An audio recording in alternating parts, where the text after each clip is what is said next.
Hey, good evening, everyone. Facebook friends and family. Thanks for joining us in Sharky Waters Wednesday Night Dive, where we dive in with a shark. Tonight, we have a lot of people in the house.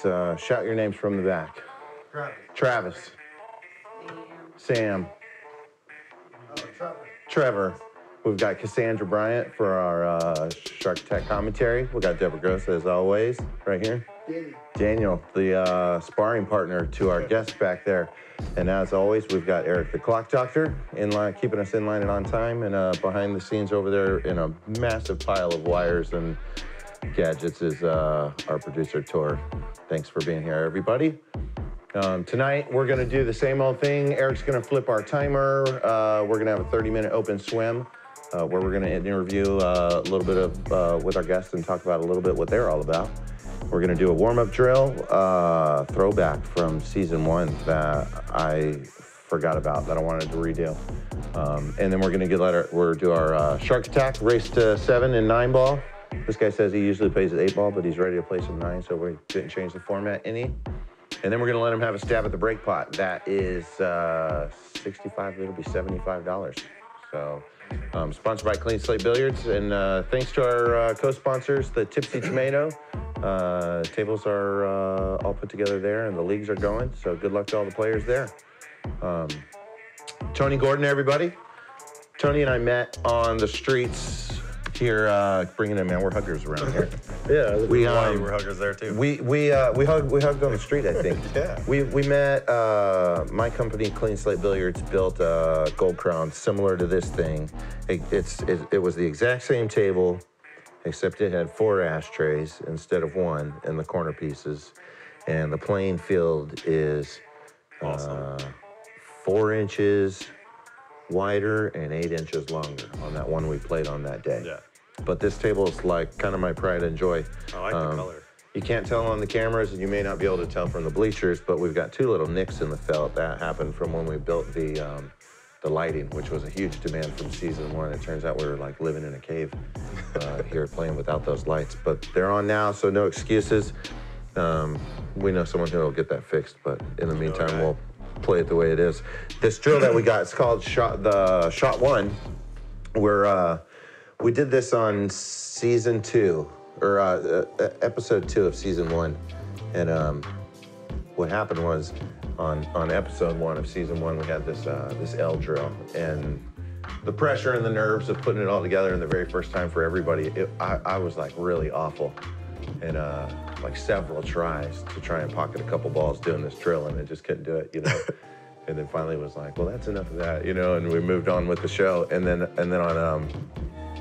on the second episode, we had a lovely guest, Miss Clara, and so I set this drill up and I shoot it. I nailed it perfect, like first try. And I kind of was like, I was going to like, well, that's it. Let's see you try it, you know, put her on the spot for it for a little bit. But it's a hard shot. What we're trying to do is shoot, not a stop shot. I was using another ball to explain to Tony, if you guys can show that. We're trying to occupy, at the end of this shot, we're trying to pocket the 4 ball into the corner pocket. It's got to be a straight shot, because if it's not straight on, if there's any type of angle to it, your cue ball will float one way or the other. But a stop shot would be occupying where the 6 ball is right here, where your cue ball goes forward on the line towards the target, hits it, and then stops right there as the 4 ball moves forward and then pockets into the pocket. That's a tough shot too. You can do that. That could be its own drill too, is practicing that stop shot. It's a really valuable shot, especially when you play 8 ball, you know, because there's a lot of shots that you can put yourself in good position on.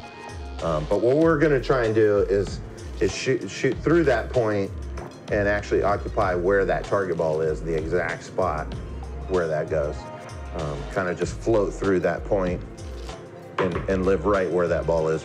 You can imagine if your next ball was you know, the 7 ball, but you had the 8 ball sitting here, you know, a stop shot won't do it. You know, a stop shot's gonna put you like that, you know. So what we're trying to do is just float just past that. There's like a lot of different ways that you can shoot this.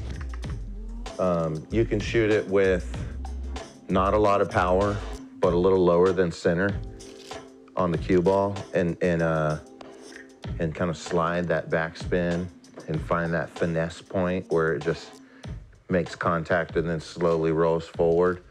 I like the bottom English. Or you can shoot it with a little stiff, just above center, where it like really, boom, you know, really goes in fast and makes good contact and quick. And then almost like a stun roll, like it stops for a second and then slowly rolls. Yeah. Either way, you try to do that, and it's probably good to experiment with both of them. All of the stuff, you've got to focus on your fundamentals of your foundation and your placement, and your hips and your alignment and your elbow and where you, all of that, because it's such a straight-on shot. Like we were saying, any type of imperfection to it, that stuff's going to float.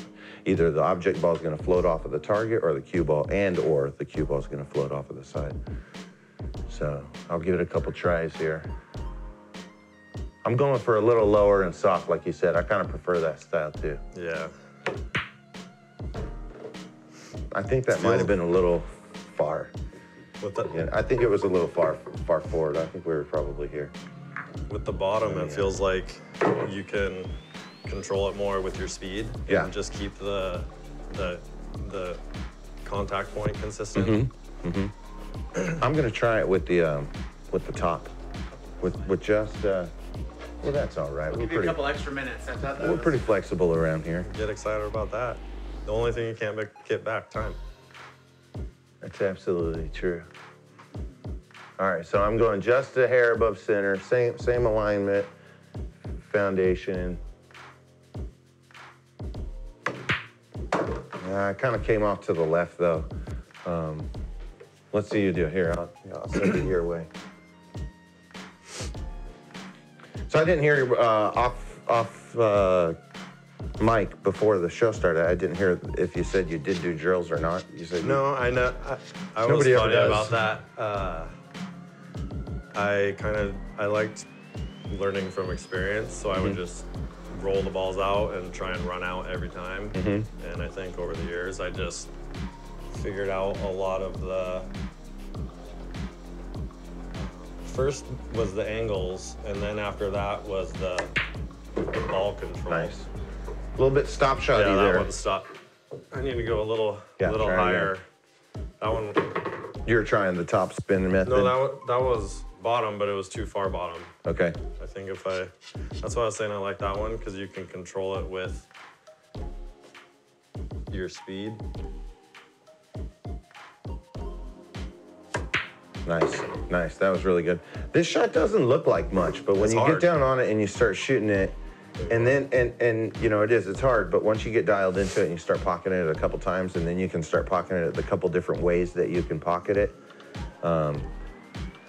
it really helps you hone in like a lot of what's kind of invisible about your stroke. Yeah. You know, like you're saying, on that low control area and sliding on the felt. Brand new felt, you know, despite the nicks in there from the light falling. The color is only awesome. 2 weeks old. Yeah, thanks. It's shark skin. In all the Simona years, shark skin is. In all the years I've played, I've never played on this color, and I was telling Daniel, I was worried because when I turned 30, my vision started going a little bad, and I was having problems with long shots. But during warm up, I was able to shoot just fine on here. It's really soft on the eyes. Yeah, it is. Yeah. It's weird how something like that. And then when you put the balls out there, it kind of reminds me of the Technicolor of Alice in Wonderland, not Alice in Wonderland, but the Wizard of Oz. You know, just like real bright and real colorful. It contrasts really good up against the I like it. The gray. So you throw these out you here. You said the other way was a little higher than center. I want to try that. Yeah. And then you just. Yeah, and just kind of shoot it. You're shooting it with pretty good power doing that low method, but I would say with your stroke, you're going to put a lot of, I was going to say a lot of forward on it the way you do. Turn it down just to put a little less mustard on there. See what that does. But wouldn't it grab sooner You're not even trying to get it to grab. Yeah. You know? Okay. That hair above center is. Center would be a stun shot, and so that literally a hair above that is just sliding. Okay. It's like almost a third of a roll is what you're trying to get to occupy that space. Oh, too much.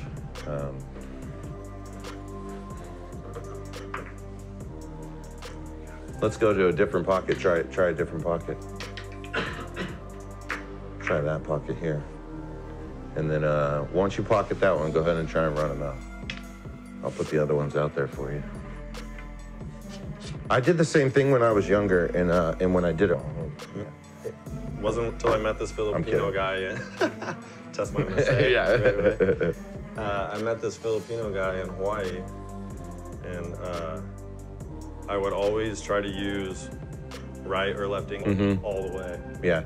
Have you ever heard the saying?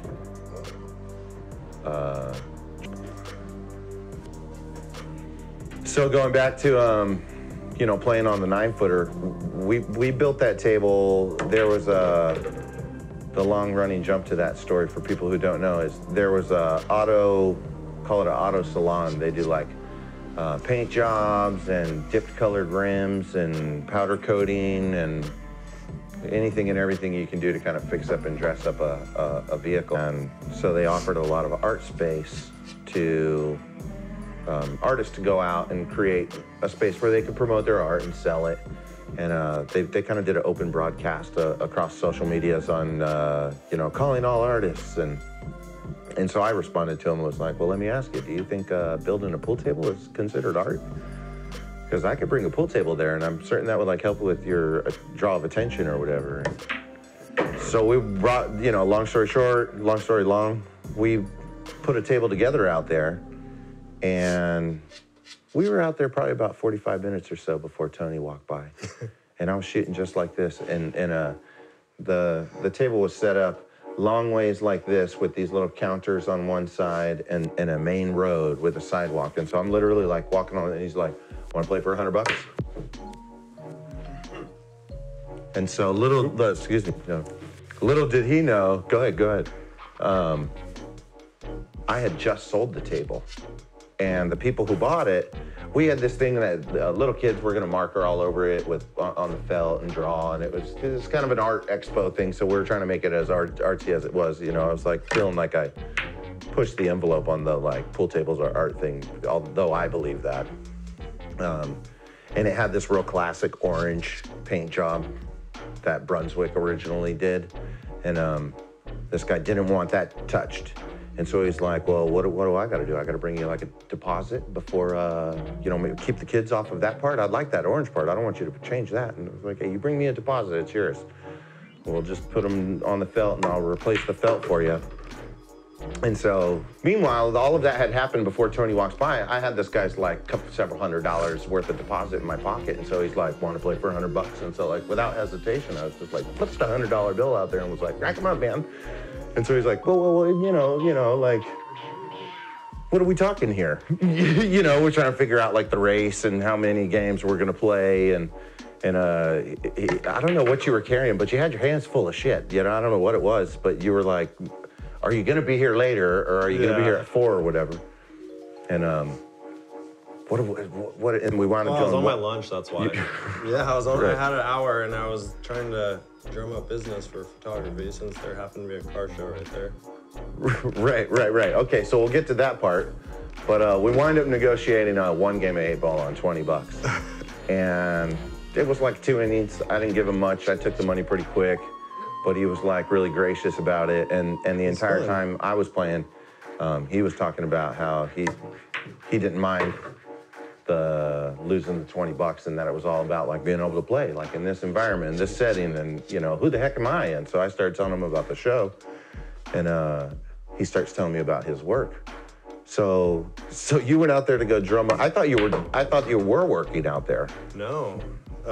Anytime I see a car show, if I even see classic cars driving down the road and I don't have somewhere to be, I'll try and pull that person over so I can be like, hey, have you seen my stuff? You haven't? Well, you need to. Yeah. I like that style. Yeah. That's funny. Okay, so give the running jump here. Let's talk about it. It's Eye of the Crow photography. Yes. Right? If that goes in, we're racking them up. All right, rack them up. Let's try it. Now, before we dive into that, I'll show you got your 3 different choices here that you can choose from. on your racks. Are you familiar with the magic racks? Yeah. Okay, so Eye of the Crow photography. Eyes of a Crow. Eyes of a Crow, I'm sorry. Yes. I'll have to hit that on the edit on all of the I'm sure. I'm not worried about it. No. How long's that been up and running? 2012. Awesome. That seems like a great year to have launched anything. Yeah, well, 12 is my favorite number. Not Okay. because of the Seahawks, but when I was younger, I was a baseball player. Okay. And my number was 12. Cool. You want to break me? No, you go ahead. You go ahead. I'll fire away the questions. All right. Don't make fun of me. I haven't done this in a long time. How long do you think? Nine ball? Yeah. Oh, God. I used to play nine ball just for fun. Competitively, one tournament in my whole life. How'd you do in that? Third round. Okay. Now, I know that you and I spoke in our messages, and you were saying that you had a cue stolen. Yeah. Bummer. Yeah. One I had since I was 18. Yeah. I mean, it's got to still be out there somewhere, right? Yeah. You'd think. I'm sure it is somewhere. I guess they needed it more than I did. Yeah, that's a great way to look at losses of theft. My first cue that I had, I like pawned when I was hard up for some cash at one point. And in hindsight, I should have just like stayed a couple nights under a bridge or something with my cue. I would have been fine. I wish I still had it. Yeah. So. No, I miss it. It was a Q-Tech quick release. The reason it was actually given to me. And the reason my buddy bought it is because I was playing so many money games, and he was always with me that we were worried about having to get out of places quickly. So he got the quick release. And That's funny what things draw innovation, right? Like that's probably a clever reason why a lot of people have gone with that route. And it is nice. It's just a little turn, and you're good to go. And so now that's the Mrs.'s. Yes, this one is. Is that a word? Mrs.'s? Yeah. My girl. Yeah. She's actually a pretty good pool player herself. Nice. I met her when I moved to Hawaii. And what island were you on down there? Maui. Well, first I was on Lanai, and then Rad. And then went to Maui because I met her, and I was going back and forth anyway. From Lanai to Maui? Yeah. Oh, jeez. That was bad. Flying or on a boat? No, that was.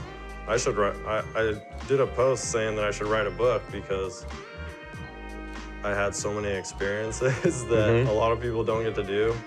Yeah. Like going back and forth every weekend from Lanai to Maui on the expedition ferry across one of the most dangerous channels in the world. Yeah, the Alanui Haha. It's crazy. They call it the Molokai. Yeah, the Molokai Channel. Molokai Express. Yeah. But they shut that ferry down because it was hitting whales, right? No, that was the super ferry. Okay, so not They that can't. one. This one doesn't take cars. It's only people. Trip out. I didn't even know I had one of those. Some of them were pretty small back when I first moved to Lanai. But those waters are pretty big. No joke, you're seeing sky to water. Yeah. It's pretty crazy. Yeah, I actually used to captain sailboats out in Hawaii. Really? Yeah, in my early 20s. So it was like a whole nother life before pool. Not necessarily before pool. I took a break from it. But that was from 2004 to 2003 to 2008. Was like when I was sailing. I think I can get that in the side with some English. I did a lot of trips from Maui to Oahu and Oahu to Maui. Yeah. I did a lot from Oahu to Kauai and Kauai to Maui. Put some English on this, see if we can get that two in the side. And I did one from Maui to Big Island. Oh, hit it. Nice hit. But I never, Lanai is one of the islands I never stepped foot on. Oh, it's awesome. It's a private island. There's only 3,000 people on it. Of I had drinks with George Lucas overlooking Manili Bay. Met Christina Applegate, Dr. Dre, all kinds of people. The man who taught me how to build pool tables, his name was Bob. Half Hawaiian, half Filipino gentleman. He was born on Lanai and was from Really? there. Yeah. I learned how What to a do this trip. out in Oahu. Yeah. Small world. And did you ever do Halloween out there? Oh, on Front Street? Yeah. Oh, yeah. Tell me all about that. Oh, my God. We're going way off script here, but I had no idea. So I don't know if all I it's know still is that the every same. person in this room, if we have the chance to go do Halloween in Lanai, then we should. No, it's not. It's not Lanai. It's Lahaina on Maui. In Lahaina on Maui? Yeah, it's crazy. It's like Mardi Gras. There's not a lot of clothing. Well, yeah, that seems natural in that temperate climate. Yeah, and it's just all the bars and everything open up. Everybody wears costumes. You can go in and out of all the bars. Nobody's driving, so it's cool. Yeah, it's wild. That's a great shot. Thank you. I learned my bank shots from the Filipino guy on Maui. Yeah. He taught me a little formula that's always worked pretty well for me.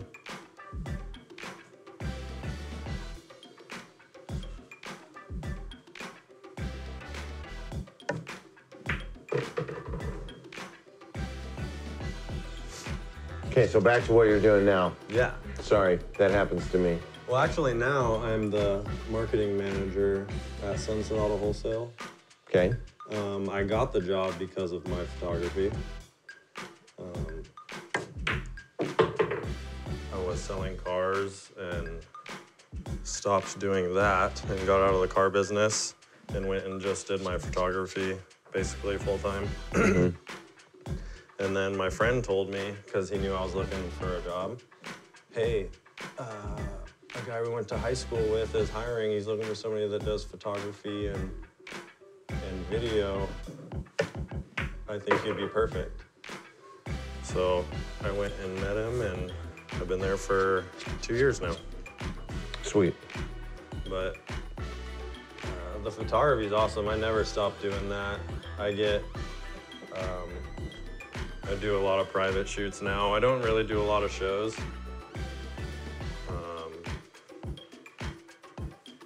Mostly just private shoots. A lot of car clubs will have me shoot for them. I like doing events now. I'll do car shows mixed with Hot Wheels events. I think I saw you doing some work at the Garage Plus Yep, that facility, right? needed to hit that rail and come over there. Yeah, Garage Plus, October 19th is gonna be the Halloween bash. Okay. They put it on every year, but I've shot it, and They have a pool table in their little clubhouse. They have a pool table and clubhouse. You guys should come. I built that table when that whole facility was first built. Yeah. That place is way cool. It's seriously. When they have those events and everybody just kind of like pulls out their cars, and for those It's made for car shows. give like a subtle little shout out to these guys. They're out in Spanaway, Garage right? Plus Storage on Mountain Highway. On Mountain Highway, and it's these really impressive Man caves. Man caves. They're like 2-foot black and white tile checkered floors and diamond plated walls with, you can put your own cabinets and polished tools in there, and people just put their like RVs and their trailers and their hot rods. And 16 by 20 is, I think, the smallest one. yeah, they got a they're bunch of different huge. sizes. They're huge. I'm surprised there's not more people who have pool tables in them. There's a couple people I think who have little pool tables in their little spots back there too. For real. But way cool facility. And so they hold these events. They included in your like monthly storage with these places comes this like access to a clubhouse, which has a huge, beautiful like fire pit that you can sit around the bar, a different bar area, bunch of like indoor outdoor seating, and a real nice 9-foot or 8-foot old house and pool table in there. It's a little cramped in where it's at, but what tables aren't nowadays? But And then they have these events where they just basically open the garage doors, and then all these cars come out, and they don't even pull out, but 25, 30 feet out of their bays, and then they have like big, huge car shows. So it's the Hot Wheels thing. I subtly saw it. What is that? I collect Hot Wheels. There's actually a lot of money in it. How many are we talking that you've got? What do you think, Travis? A couple thousand? Yeah, a couple thousand. So this goes way back. No, not This really. collection. It's only been since like around when my daughter was born. Okay. What's the golden goose? What's the prized one? Is that the one I saw just recently? The Gasser? Yeah. No, not the Datsun. I'm doing replicas of that one because a lot of people weren't able to get it. But the 55 Gasser was one, oh geez, that everybody wanted that they weren't able to get. Okay. I got it.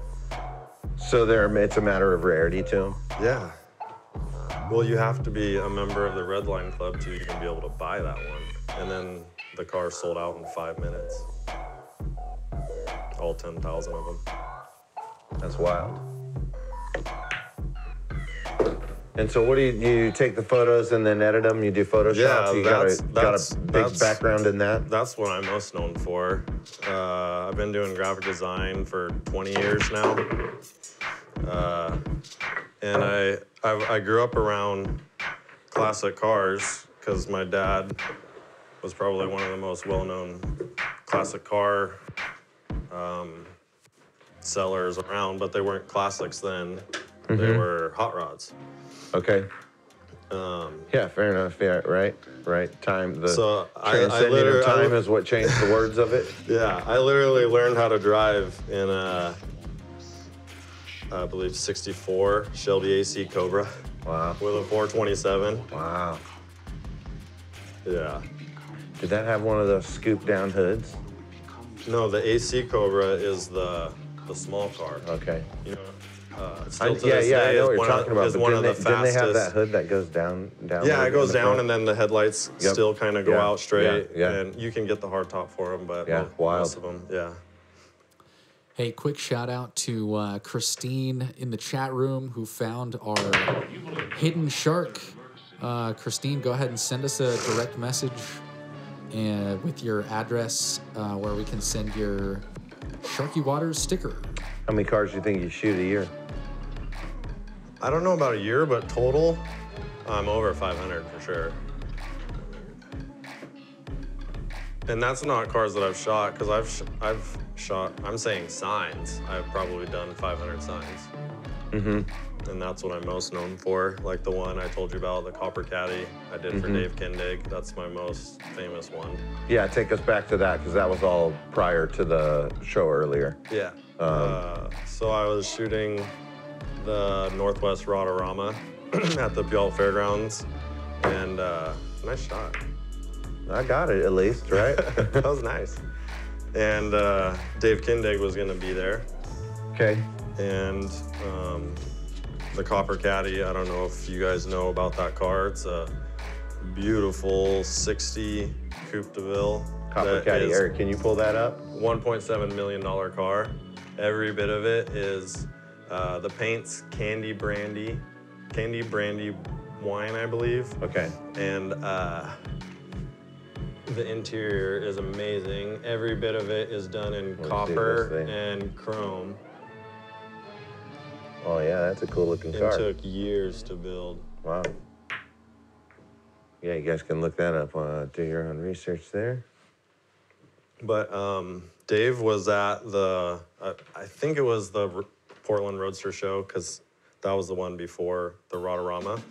And he met one of my friends that was putting on the Rotorama and saw my work. And when he made a stop from Portland to Buffalo, he flew in from Buffalo straight to the show and bypassed his booth. And it was so cool because my family was there, my two brothers, my wife, was Jasmine? Yeah, Jasmine was born. And my sister, and he walked past his booth and walked right up to us and was like, Tony, I love what you're doing. I think you created a new category, and I've never seen anything like it. And he travels the world doing this stuff. So Yeah, I was like tripping out. I didn't even know what to say. Yeah, what a compliment, right? Get out of the way.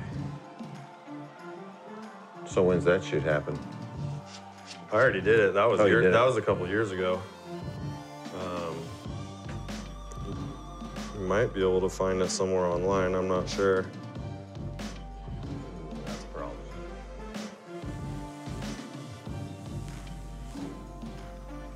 Will it go by the 4-ball? I think I can get it by there. The table roll is pretty straight. Yeah. Shouldn't just shoot it, trust it.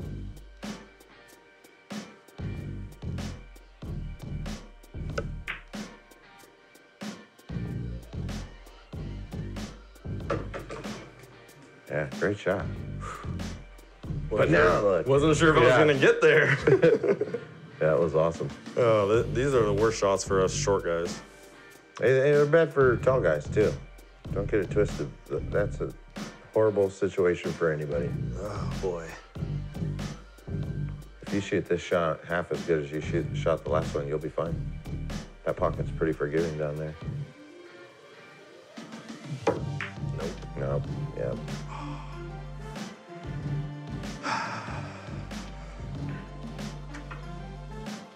Where were you guys doing that sparring when you guys were playing? I saw that you had put on your own live Hans. stream. Where were you there? Hans, right across the street from Sunset Auto Wholesale, where we work. Okay.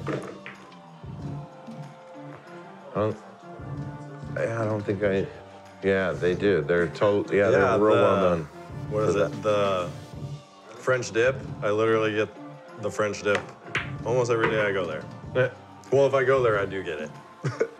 I've been accused of being a simple person when it comes to like menu ordering because I don't mix it up very much and I tend to go with the same things and I don't fear change, but you know, I fear hating getting something I don't want when I knew I could have had something so good. Yeah.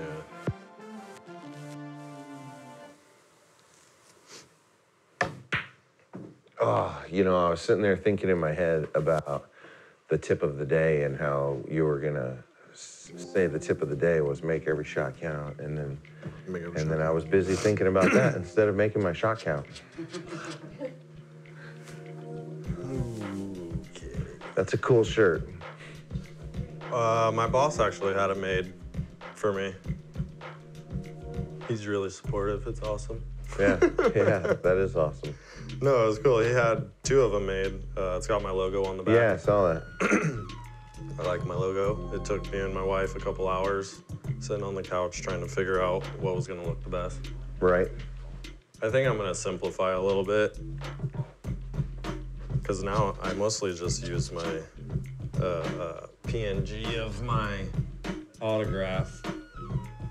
Okay. Stop. That's pretty unfortunate. But I think I can get it. Oh, this one. Should I show you my formula? See if you've ever seen it before? Absolutely. Right.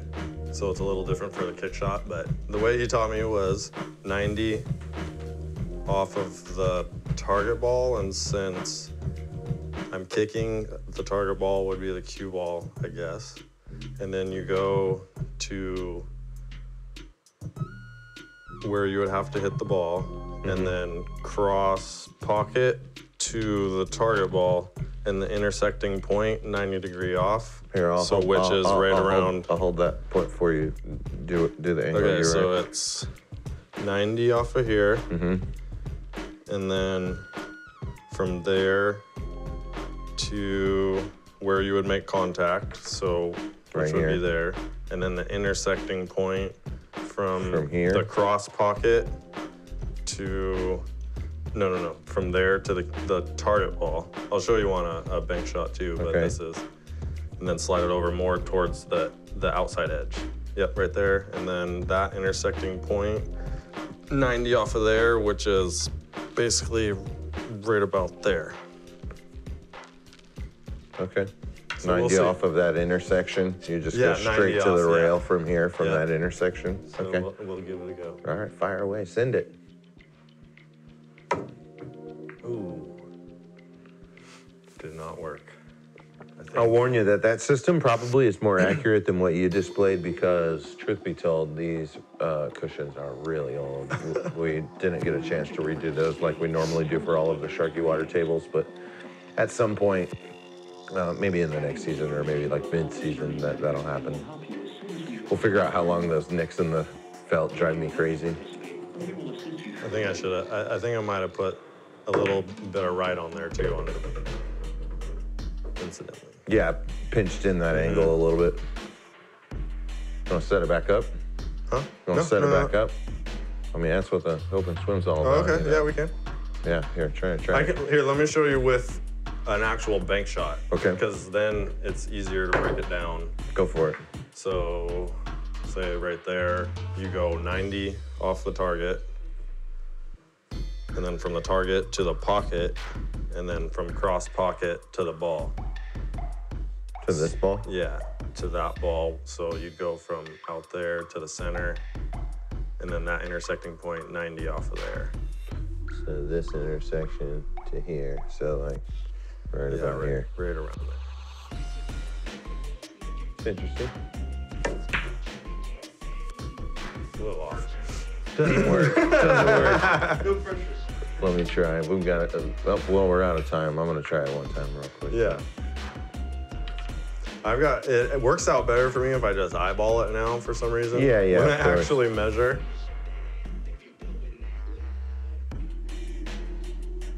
Yeah, that one's might be a little too. I mean, it's helpful. I'd be able to do it if I always so had it'd two views. be there around. to there, then there I'm to just gonna there, eyeball so and it's fire like away. right around there. Back at it. All right, man. That's the end of our open swim. Thanks. All right, Sharky Waters fans, we're going to take a short break. When we return, we're going to have our crew match of the week. Cassandra, our reigning victor, she's going to play Deborah Gross. Following that, we're going to have our Shark Attack. We'll tell you more about that in a little bit. All that and more when we return on Sharky Waters, the Night Dive. I should have drank more I don't water. think.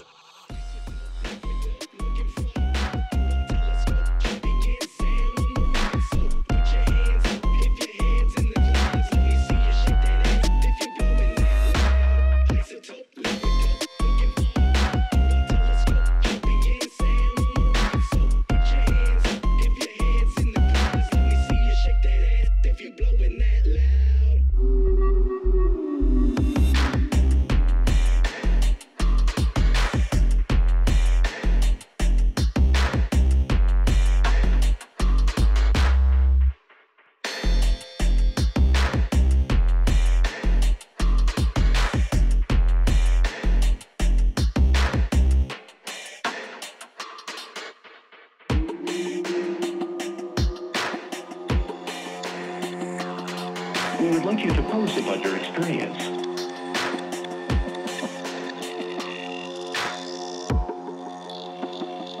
If you would like to participate, we will assist you shortly.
Alrighty, we're back.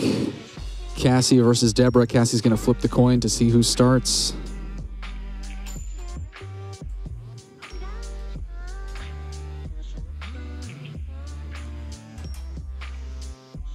I had my headphones on. I didn't hear you guys. What was the call?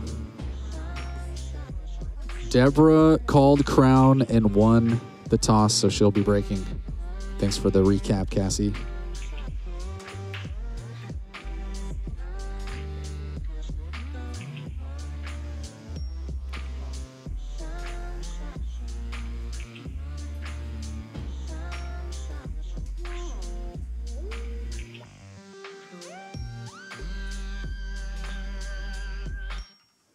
Well, a scratch on the break means that Cassie will be shooting at the one ball here.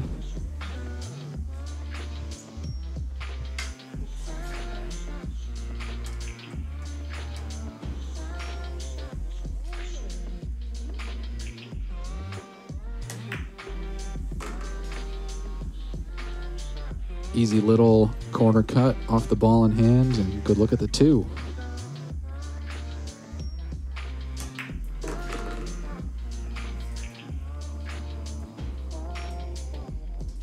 Two goes in the side, and looks like she might be looking at the 9-ball combo here.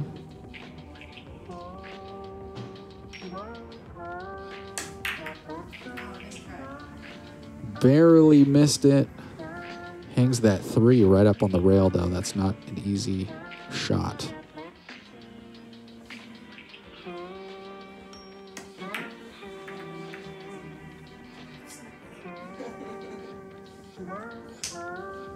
Deborah sends it back almost on the other rail with a long look here.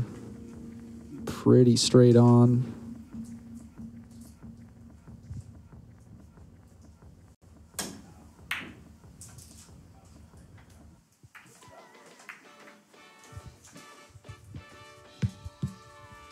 Joined in the booth by Eric, the clock doctor. Eric, how you doing today, man?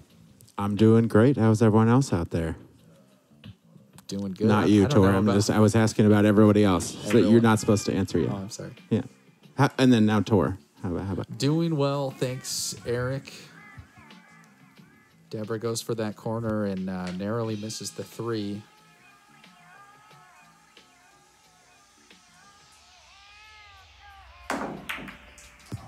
It's a pretty good opportunity to make that 3 and break out a bunch of other balls, but Cassandra decided not to jump on that one.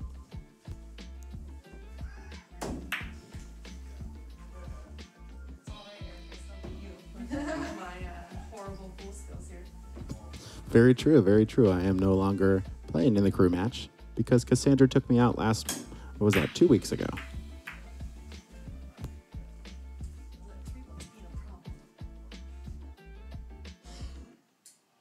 Each player keeps spreading them out here. Not really getting a good shot on the 3. This one might break out, give a decent angle, at least for a combo, or maybe squeeze it by.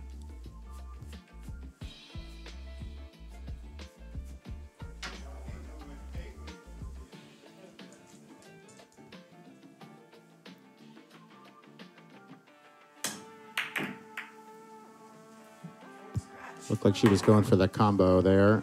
Kicked back and knocked the cue ball, unfortunately, into the other corner pocket. Yeah, a little bit of weird action here on this 3-ball. I have a feeling we've seen the last of the 3-ball after this shot, though. You haven't seen me shoot before, have you? That is my way of sharking, apparently. Spoke too soon on that one. Yeah. Eric. You were trying to shark me, not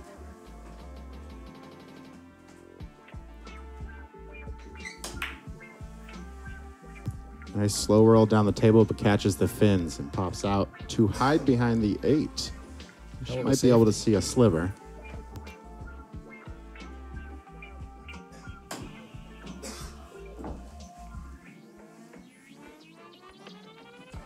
Ball in hand to Cassie. Now this is surely the death of the 3 on this shot. If Cassandra doesn't make this 3-ball right here, what are we going to do?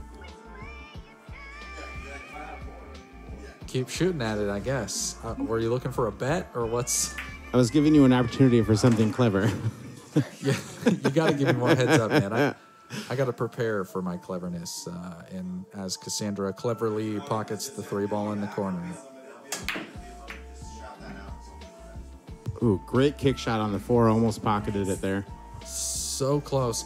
You know, in our last season, we had that table with the super tight pockets, and it was just throwing everything that was a sliver off, like rebounding it back out of the pocket and throwing it clear across the table. Ooh, right back in that corner, unfortunate. But what we're seeing, the anomaly on this table, is that those shots that are just a sliver off, they dribble like 3 or 4 times, and they either drop, or more likely than not, about 80% of the time, they just kind of dribble and sit right there in the pocket. Yeah. We call those ducks in the pool world. I was just going to ask, yeah. I know I've sitting heard you right say in front that of the corner pocket or side pocket, anywhere that can basically be hit from anywhere on the table.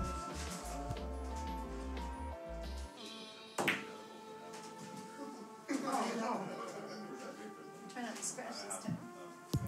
Is that a duck? Is that just outside of duck territory? What are we talking here? Goose? I'd give that duckish, but not full duck. A bit ducky. Yeah, a bit ducky.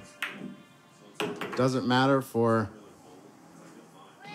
Thought it was ducky. Turns out she got lucky, and that 6 dropped in the corner.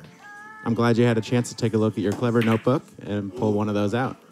I've been saving that one since the beginning of season 1.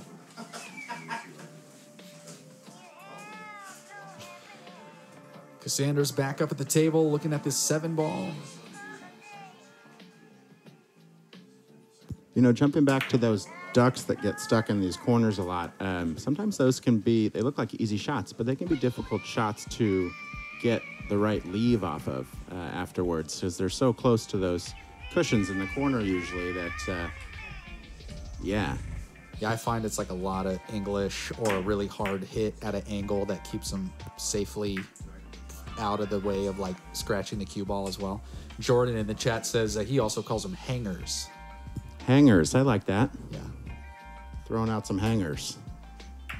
Makes me want to watch the movie Rounders. Isn't that a... What kind of hanger, Sarge? Rounders? Isn't that like Australian baseball? No, Rounders is the poker movie with Ed Norton and Matt Damon. Oh, unlucky. Really great attempt by Deborah. Unfortunate result.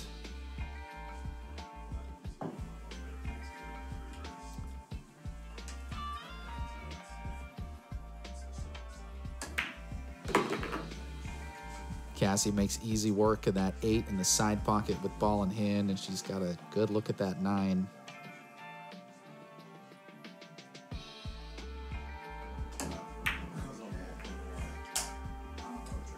Unbelievable. Replace that 9-ball with a cue ball hanger. That's an interesting look right there.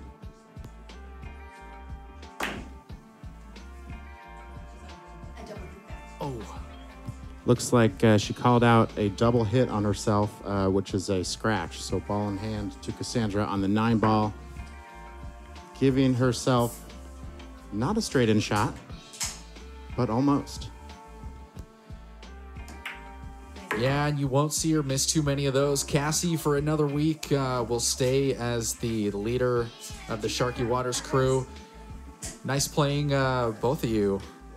And good work, Deborah. Unfortunate loss, but I know we'll see you back here on the crew match after a few more rounds. We're going to take another short break, and when we return, we're going to have the Shark Attack Dom playing a 9-ball race to 7 against our special guest, Tony. All that and more when we return on Sharky Waters, The Night Dive.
Alrighty, everybody.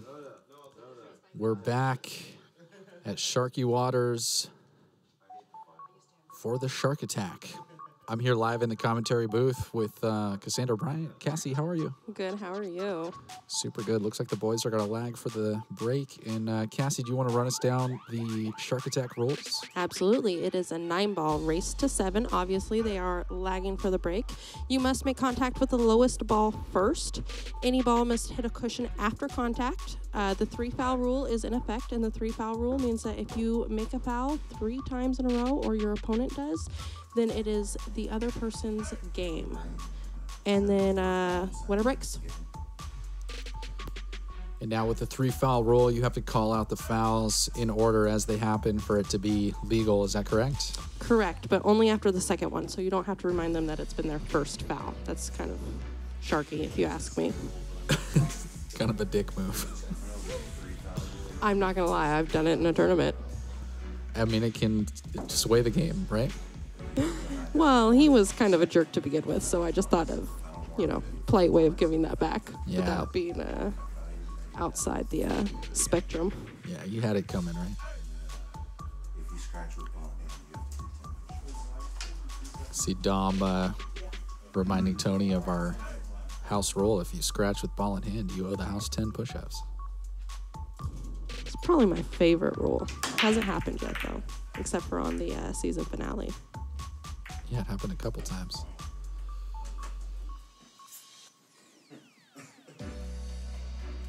All right, dry break here by Dom. Got that one ball hidden behind the 6 a little bit. Let's see if Tony's kick method works here.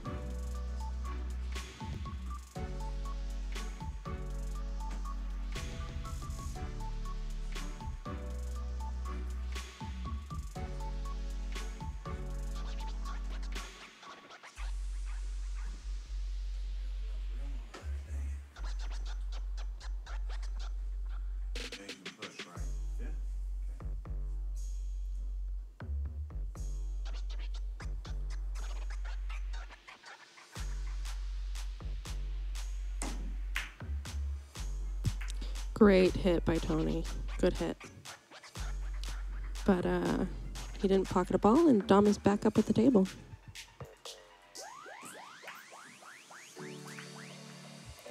Dom counters with another safety. I'm going to force Tony to kick again here.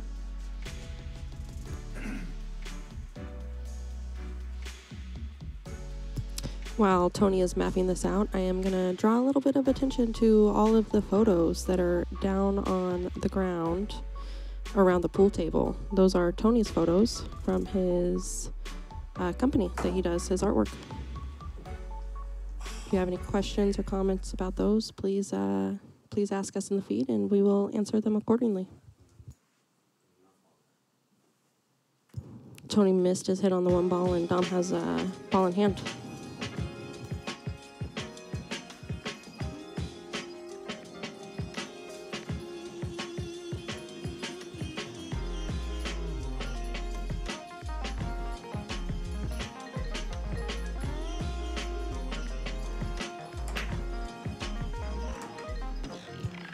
Nice drawback by Dom for this 2-ball.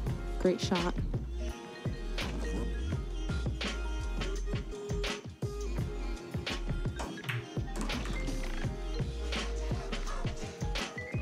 Nice bottom action there to come out for the 3. Should be able to go around a couple rails here to get to the 4-ball. Or just draw it straight out for that matter.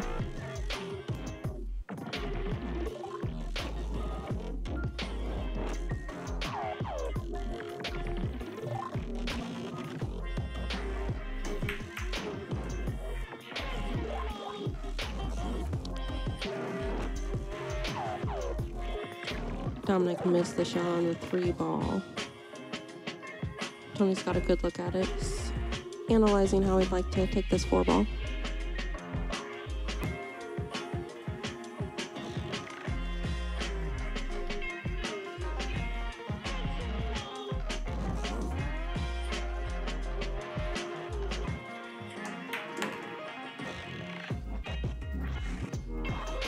Nice top English.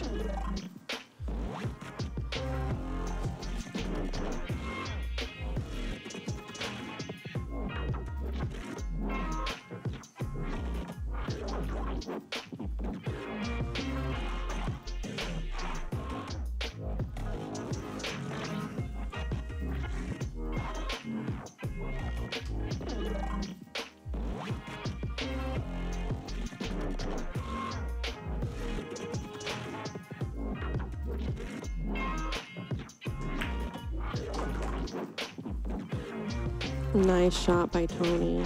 Great shot in the side pocket. He's got a good look on the 5-ball here.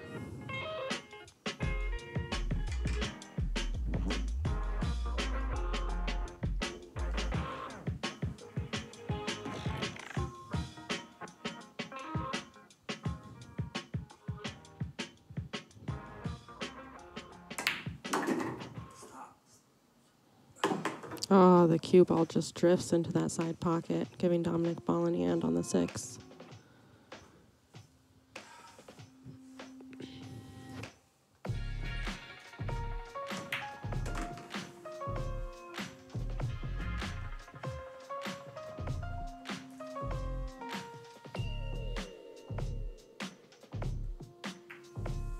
Nice follow on the 7 to get down to the 8-ball. Dominic's picked a real nice pattern here.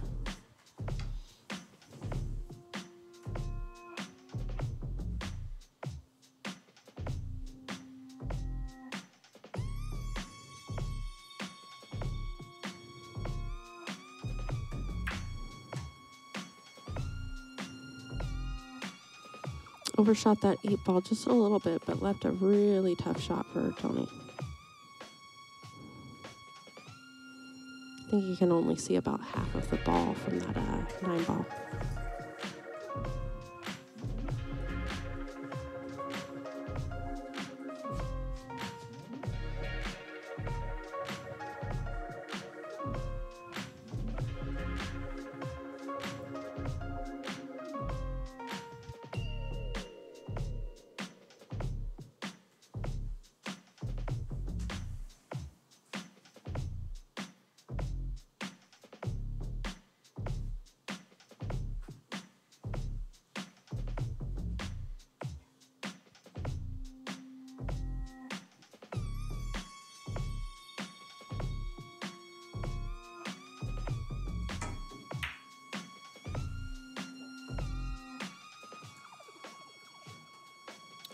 Narrowly misses that corner with the 8. Was a great recovery, though.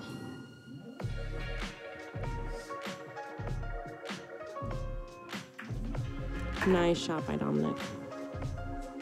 Nice and easy there.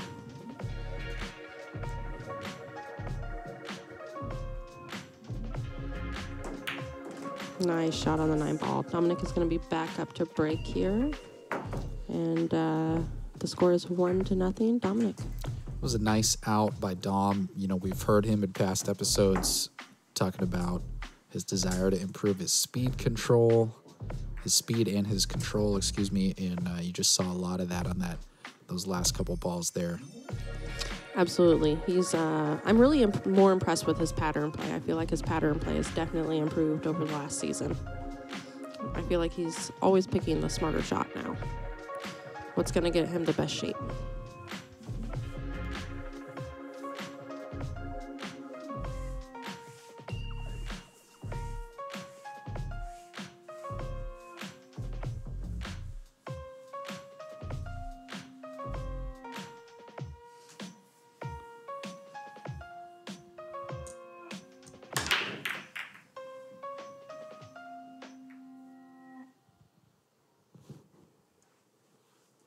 Dry break from Dominic. You don't see too many of those.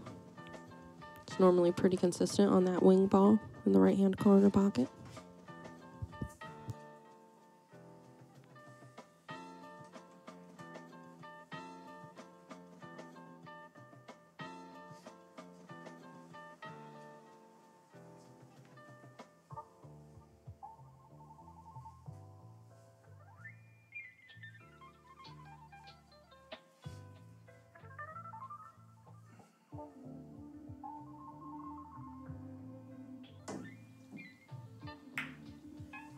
Tony had to kick at that one ball, but he made excellent contact.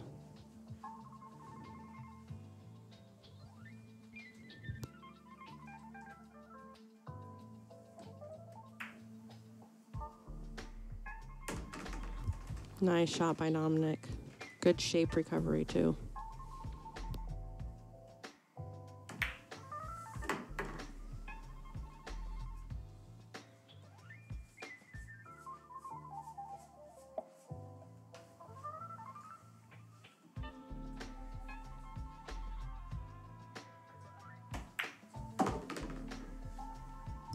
Nice down and back by Dominic.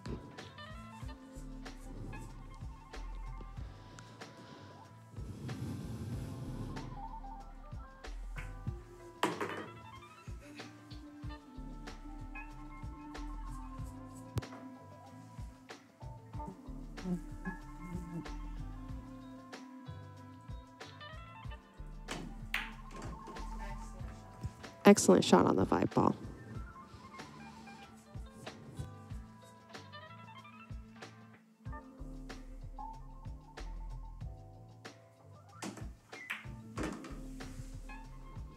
Nice roll on the 6. He's going to get a little close to his work on the 7, but I think he'll recover.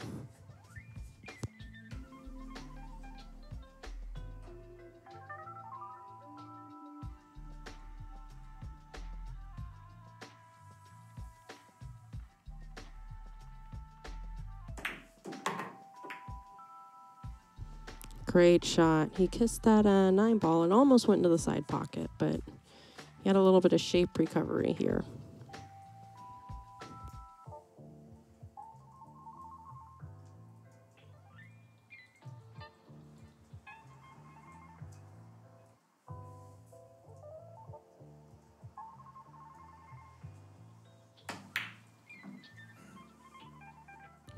Oh, that 8 ball hit those fins and just decided to squirt right out of that pocket.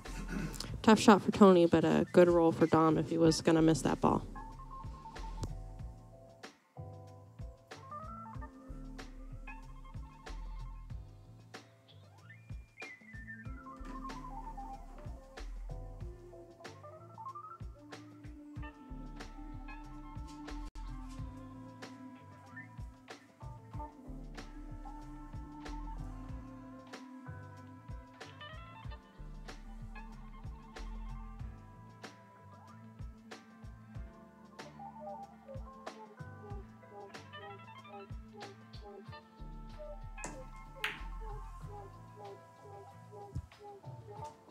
Nice bank attempt by Tony. Left another one for Dom, though.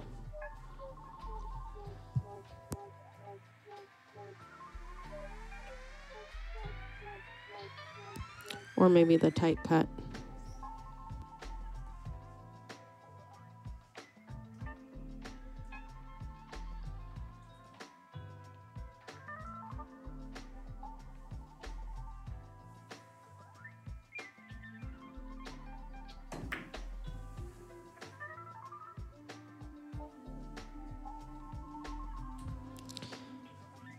Dominic tried the cut all the way down the table, and sadly it just didn't stay along the rail there.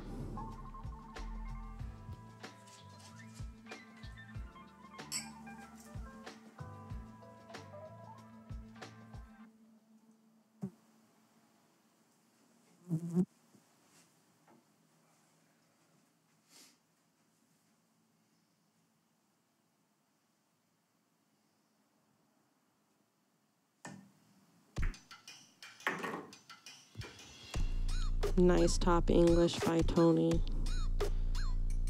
Gets on the right side of that 9 ball.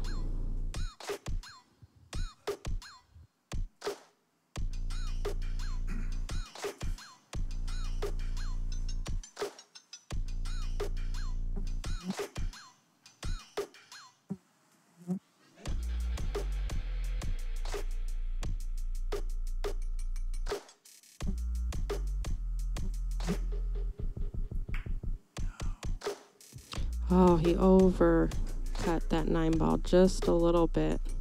He's a little disappointed in himself, but Dom's back at the table looking at this 9 ball now.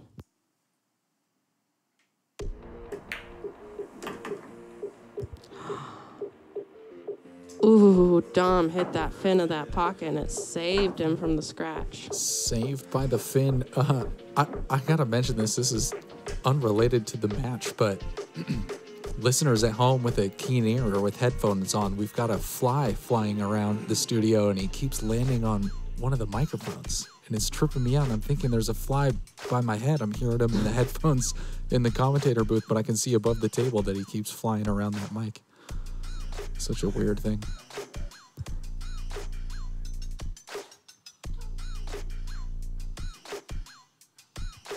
All right, so the score is 2-0, Dominic.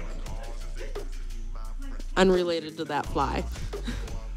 Yeah, I just didn't want anyone at home thinking they were going mad or that they've got bugs in their home.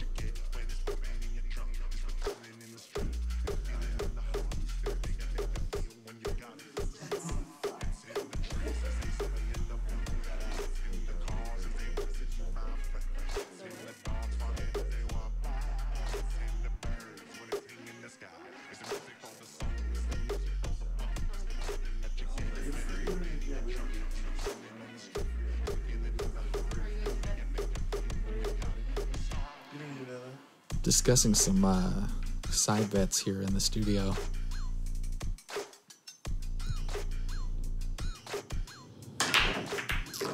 Oh, Dominic scratched on that break. I do know that there's a couple of dollars flying each way, but I'm not sure exactly how much.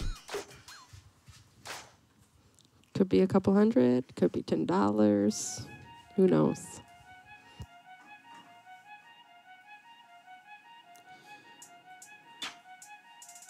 Well, Dom got the 5 ball in, but unfortunately he also got the cue ball in, so that'll send it back to Tony here with ball in hand looking at the 1.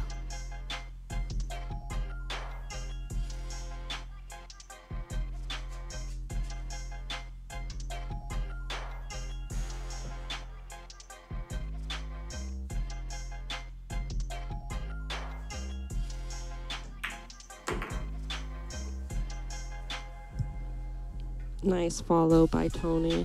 Long shot on the 2, but it'll get good shape for the 3.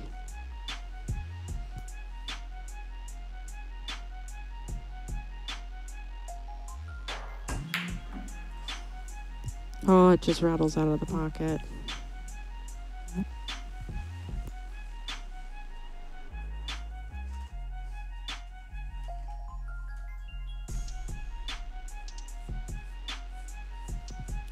Dominic's looking to see if that 2 passes the 6 ball. I think it does. Oh, he took the combo. Nice shot.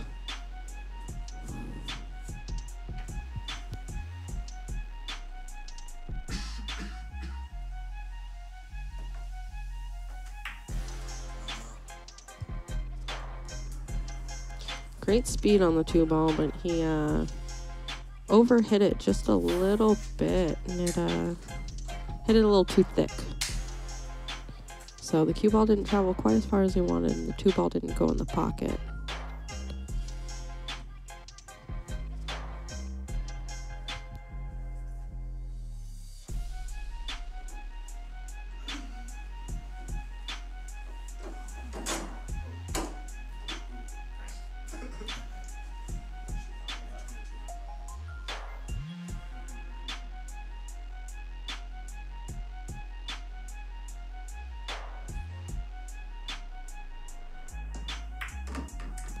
Tony opted to shoot that hand left-handed rather than crawl on the pool table.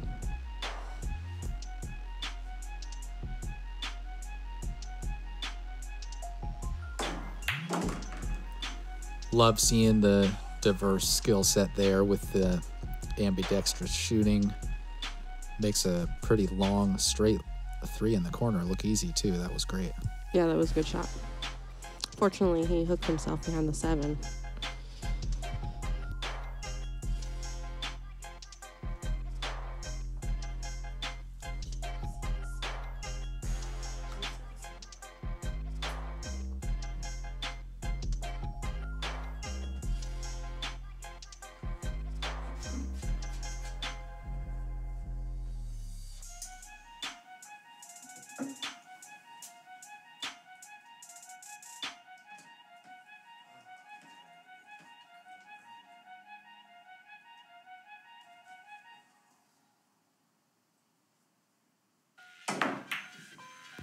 Great hit on the 4 ball. Nice contact.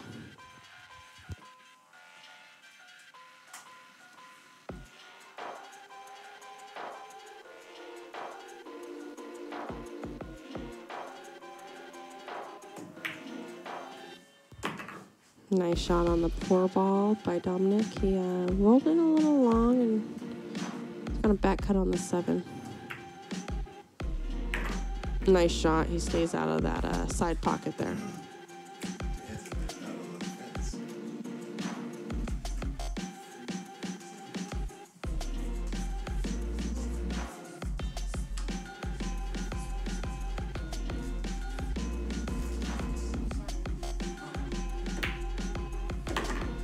Nice shot on that 8 ball. Great setup for the 9. All right. Great out by Dominic there. And the score is 3-0. Dominic.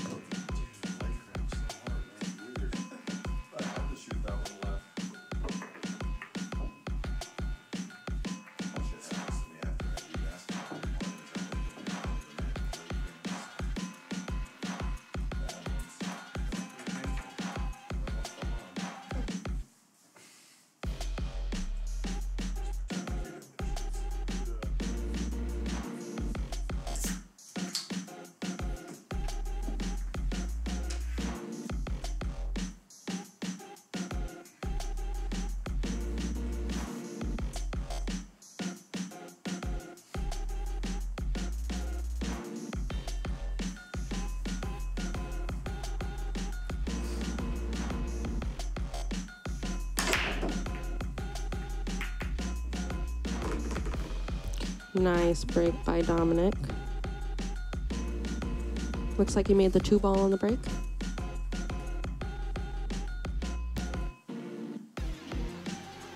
Yeah, that last break was nice with a good look at the 1. Still a little bit atypical, though. We usually see that corner go in. Yeah, absolutely.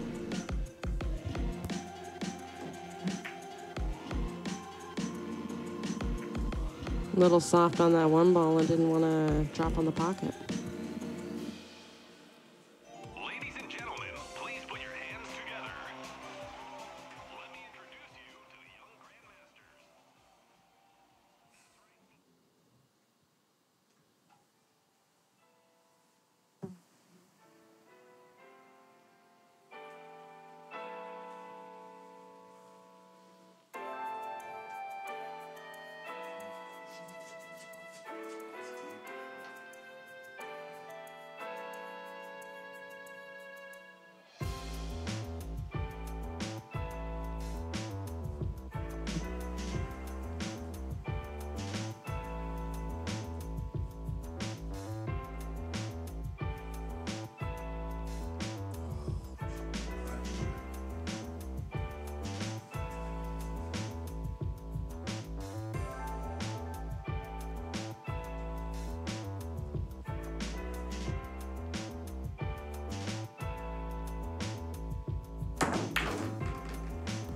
Nice shot over the 6 ball by Tony.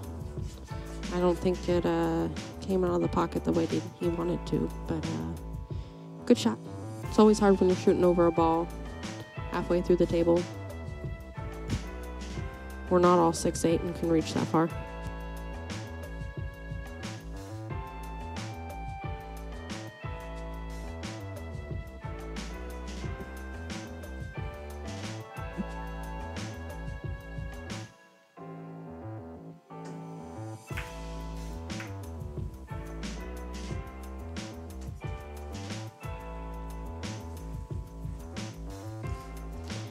Tony barely misses that 3 ball.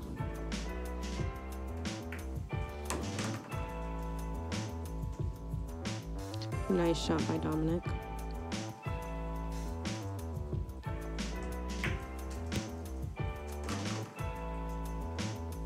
Ooh, and the cue ball gets pretty close to that side pocket.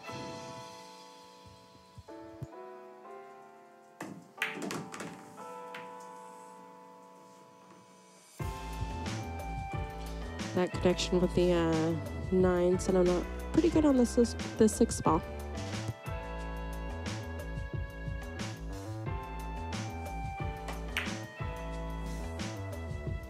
Oh.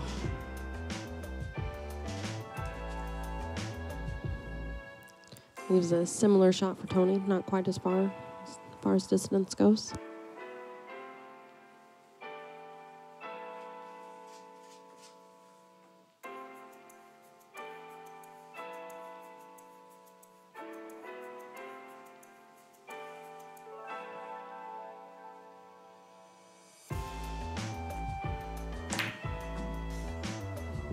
Those pockets will get you.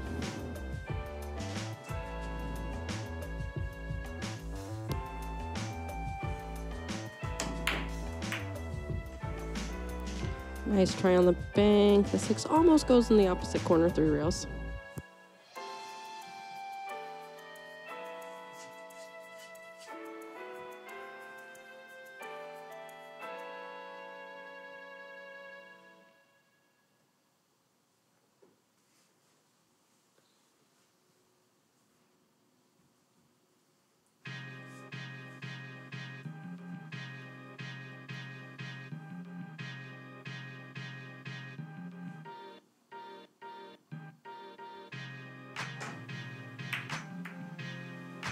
Nice 6-8 combo by Tony. Tough shot on the 6. Rolled down to that short rail.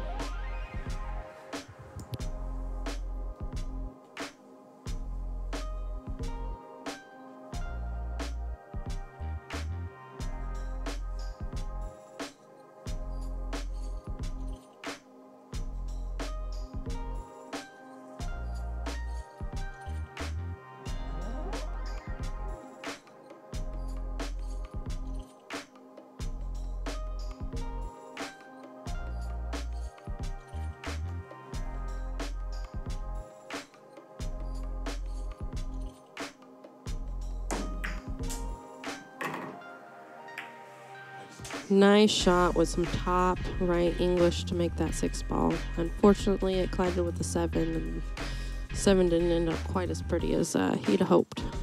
I thought we were going to be looking at a 2-for-1 there for a second. It looked like it.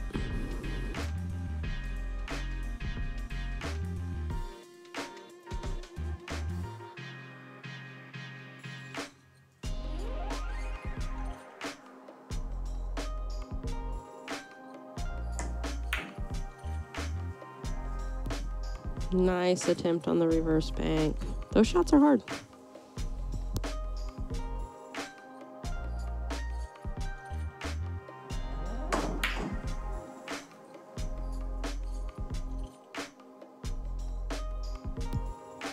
Dominic misses that long 7 ball.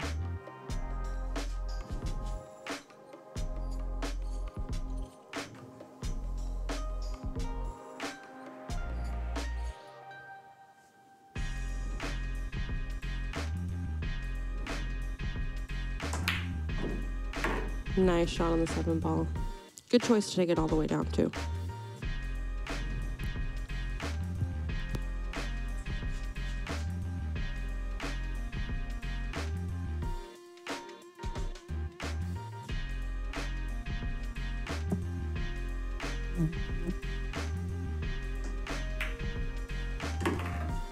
Nice shot on the 9 ball by Tony. The score is 3-1. Dominic is still on top, though.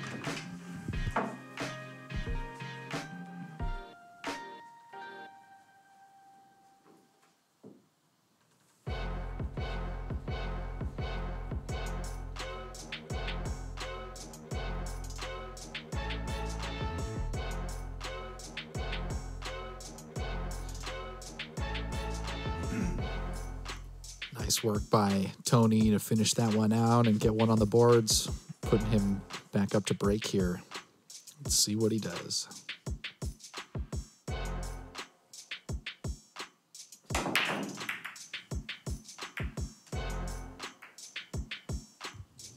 Try break.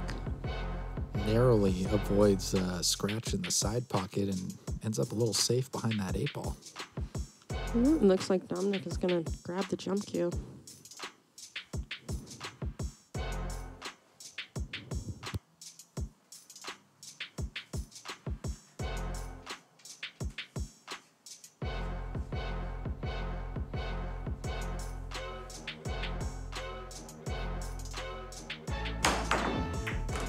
Great shot by Dominic.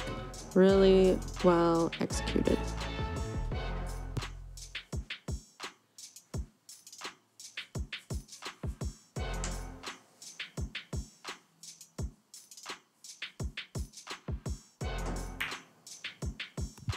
Oh, that 2-ball flirted with the side pocket, but decided that there was no dice.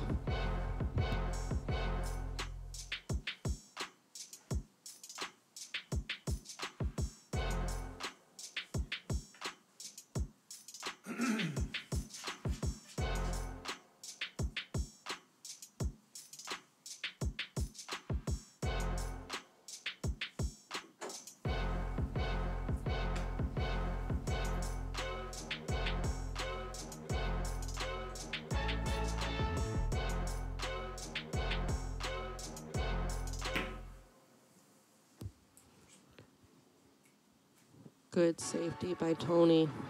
I think Dom can see a sliver of it, but good safety.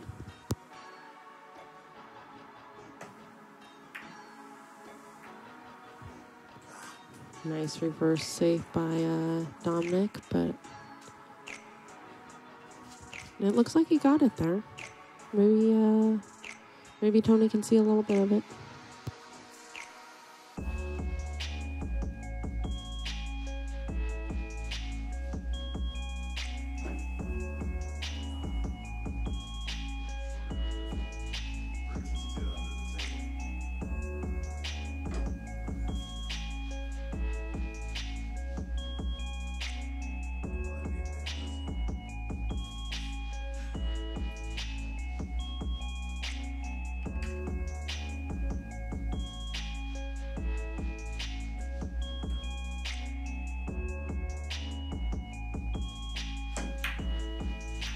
Oh, Tony could see the whole thing. I was not expecting that. That was a good attempt with the bridge.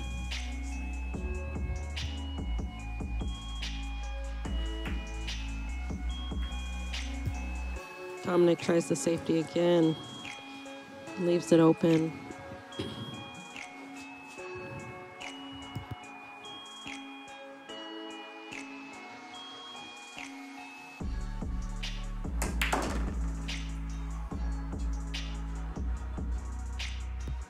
Nice shot on the 2-ball, but he hooked himself behind a whole line of balls here.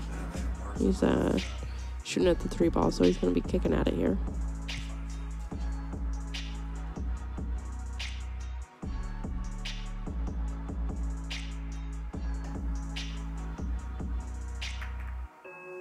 Nice connection.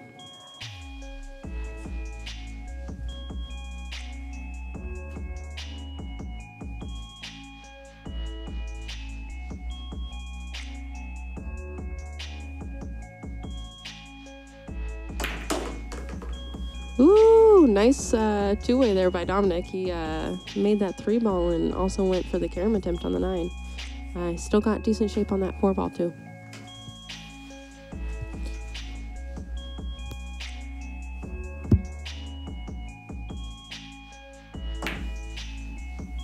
I was looking for the word sporty there. That was a sporty shot.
Nice long shot attempt by Tony.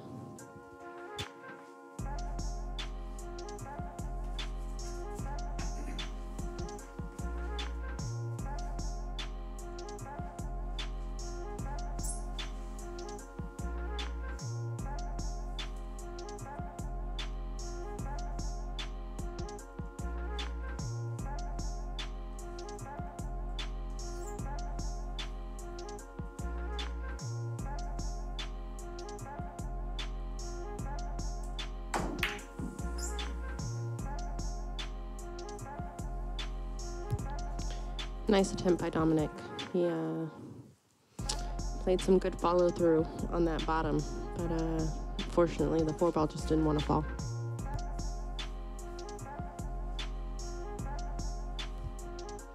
All right, guys, don't forget to check out Eyes of the Crow photography as well. Some of his artwork is lined up around the edges of the walls here. You can check them out. Also, don't forget to hit the like and share button for us.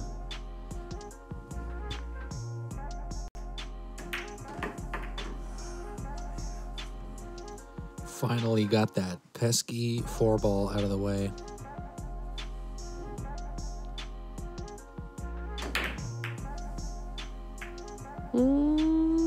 And that 5 almost ricochets into that bottom right-hand corner.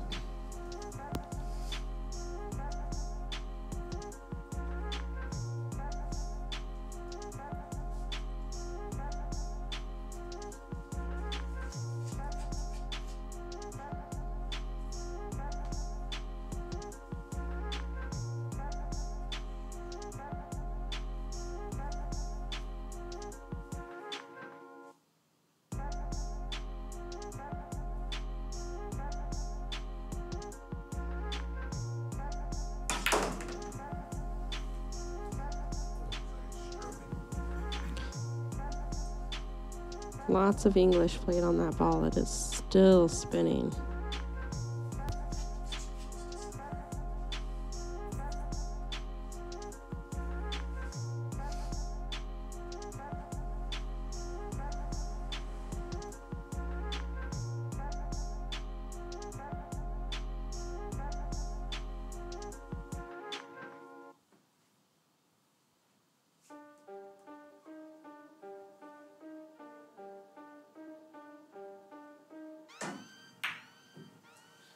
Nice attempt on that 6-ball. It was long, tough cut. Dominic's going to have a good shot at the 6 now.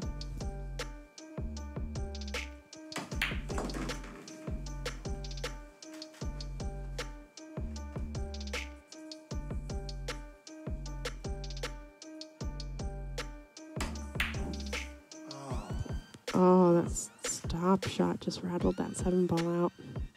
Tough pockets here on this table as well.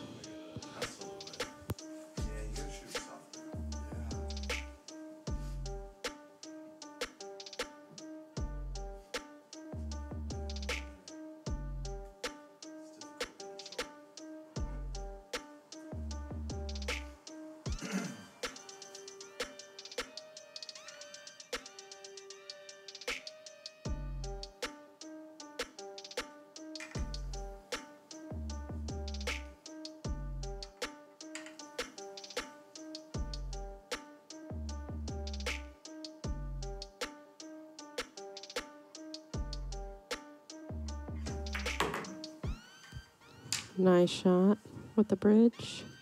Drifted a little farther than I think he wanted, but he's got a couple options with the 8-ball.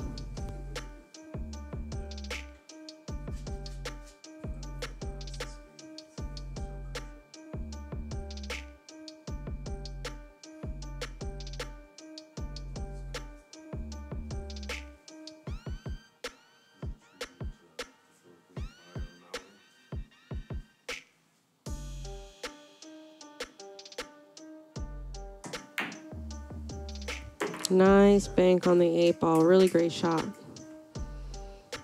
Good way to stay in line, too.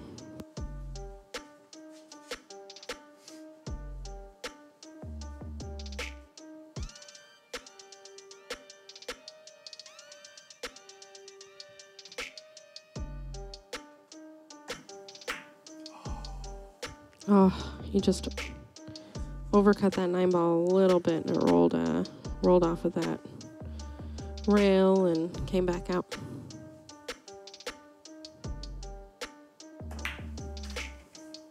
Dominic definitely took advantage of that opportunity, pocketing that 9-ball. The score is 4-1 Dominic.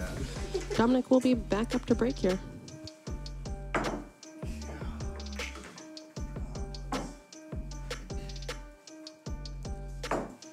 You know, I can't remember who said this quote, but I hear it around the studios in the Sharky Waters set quite a bit. And that is that 9-ball, the winner is just the person that didn't make the last mistake. Absolutely. I think that's totally the case here. We saw some great play from Tony, but unfortunately that lack of finishing that 9 there was his undoing in that rack.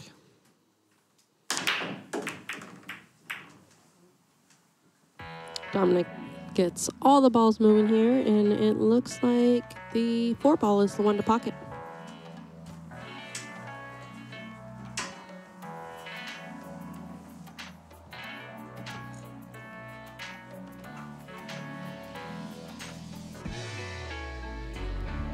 You going to Tipsy later? Yeah, I think I'm gonna stop by.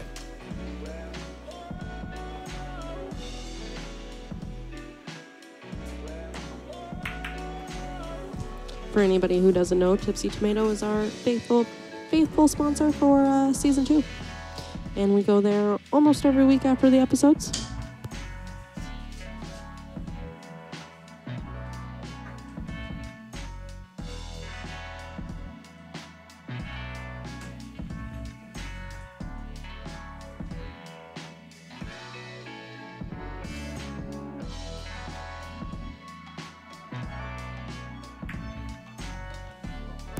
Nice safety by Tony.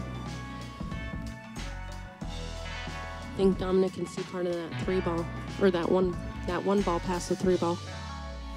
Might even be able to see the whole thing, but that was a good attempt by Tony.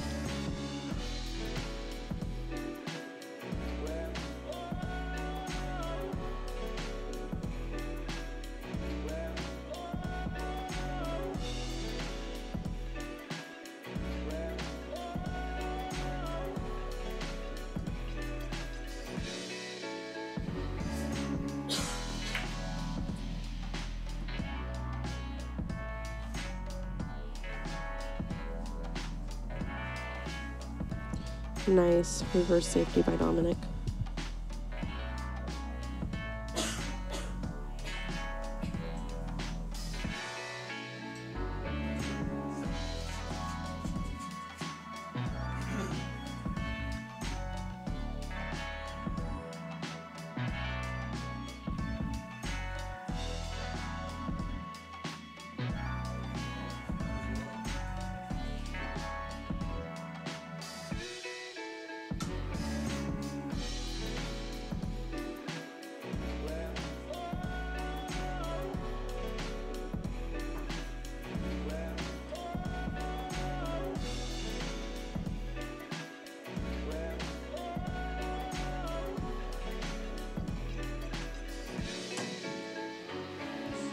Nice try. Kicking with the bridge is really hard. It's hard to be accurate and get the right type of English that you want on that shot.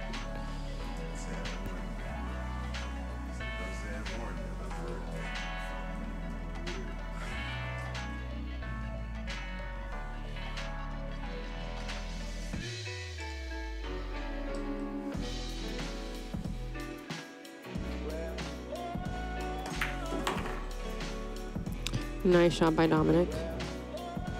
He's going to have a good shot at this 2, but more importantly, the way that this 2 is going to get shaped for the 3-ball. Dominic thought quite a few balls ahead.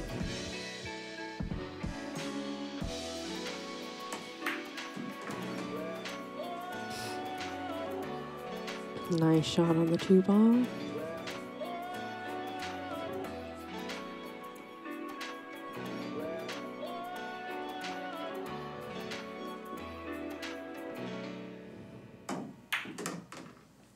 Nice shot on the 3 for the 5. The float out was good.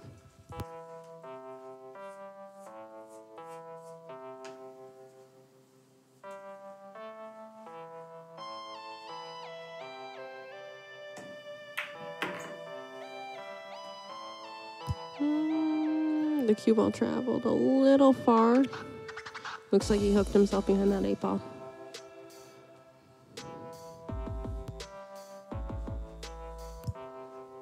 Looks like Dominic is gonna grab the jump cue here.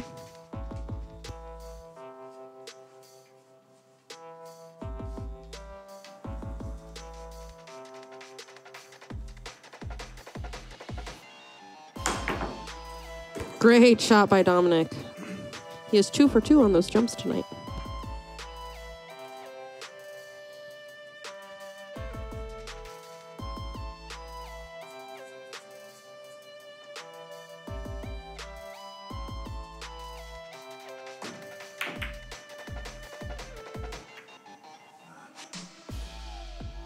Tough break on the 7 ball.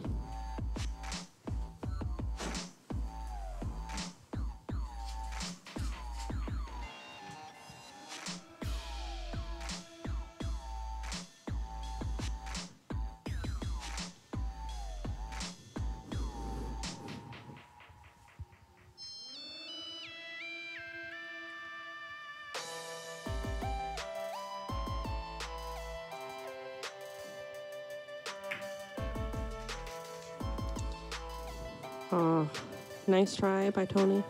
Trying to slow roll it in. He had it a little bit thick. Nice shot by Dominic.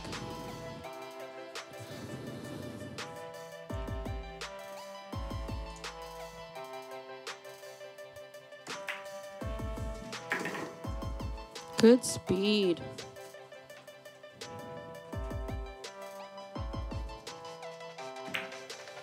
All right, and the score is going to be 5 to 1. I'm sorry, 5 to 1, Dominic.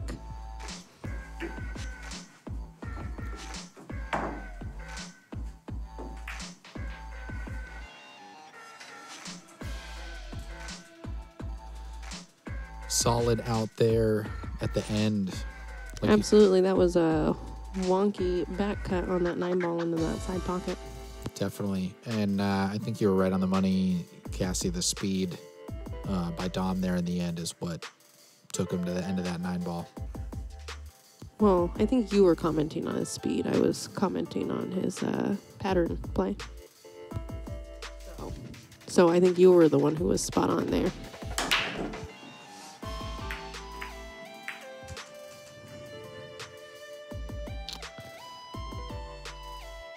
Looks like Dominic has a dry break here. There's a couple of abnormalities tonight with his breaks. Good look on the 1 ball. I know the 1 ball had fiddled with that pocket there and just kind of popped back out.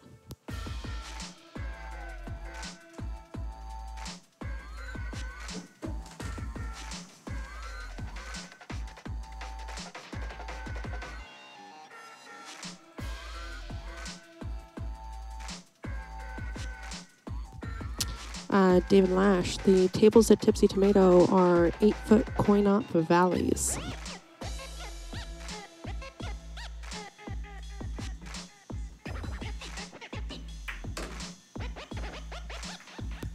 Nice shot on the 1 ball by Tony.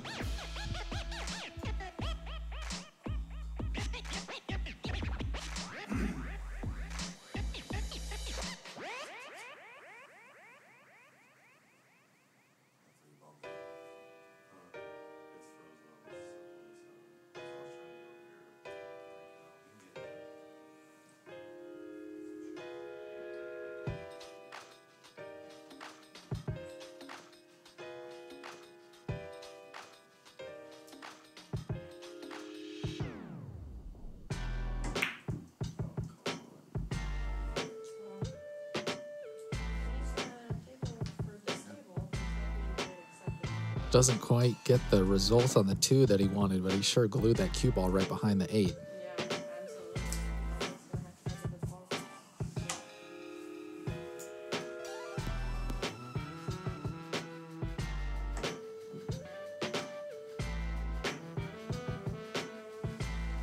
Fred Vetters, thank you for the correction. It is 3 7s and 1 8 at Tipsy Tomato.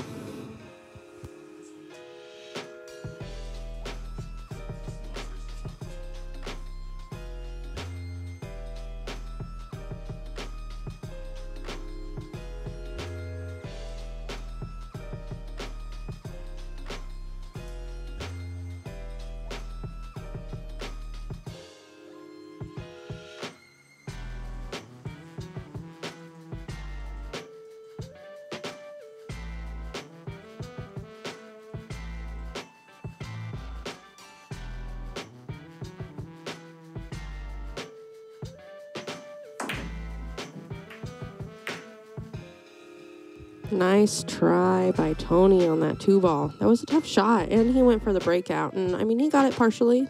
7 definitely moved to a different spot. Not a favorable spot, but a different spot.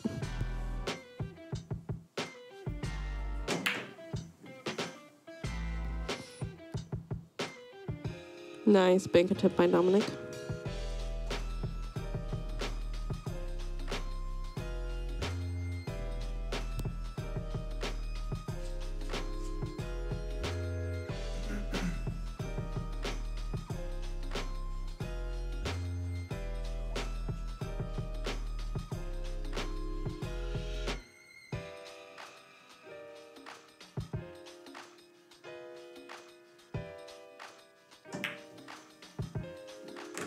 Nice shot by Tony.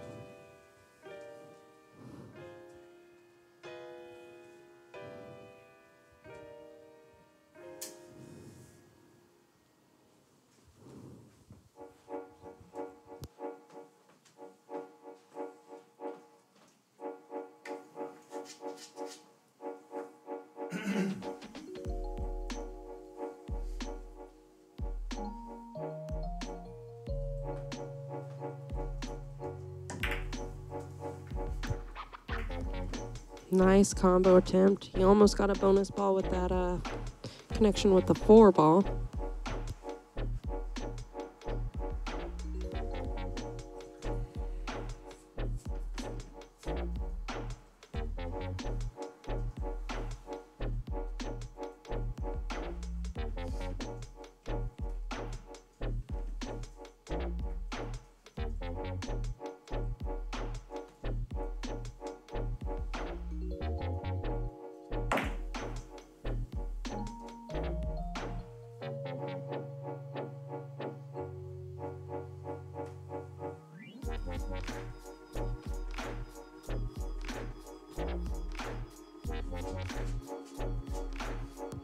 Nice try on the 3-ball by Dominic.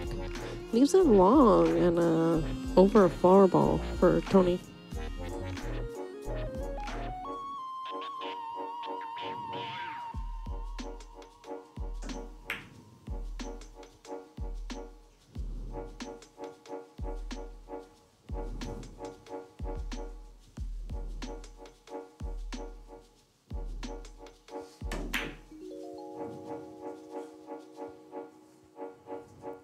That 3-ball is definitely being pesky right now.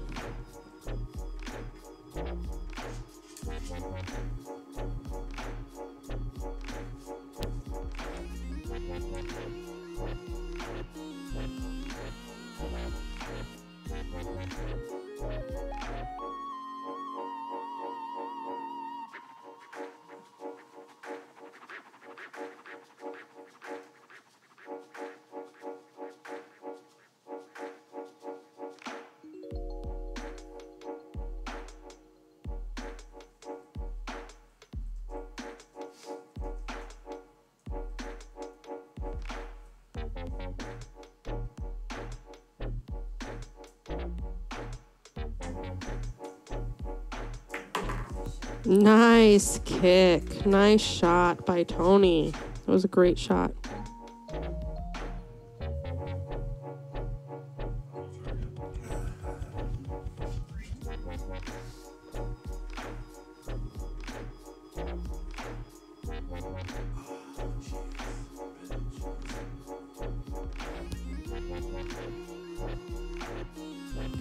Unfortunately, he's safe on the 4-ball as well, so he's got to kick at this one or get a little creative.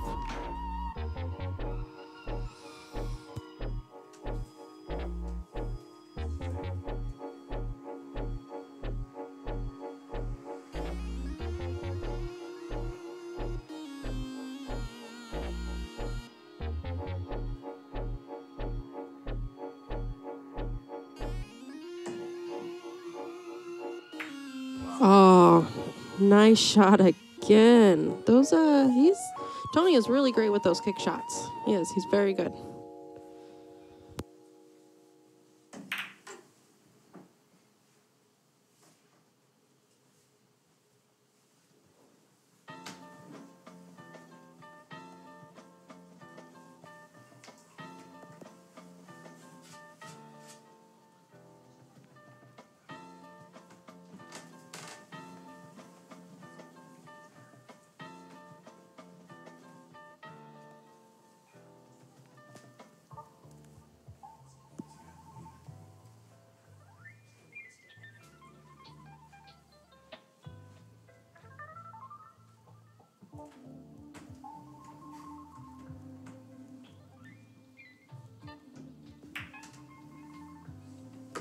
Nice shot on the 4 ball. It's a long shot at the side pocket there.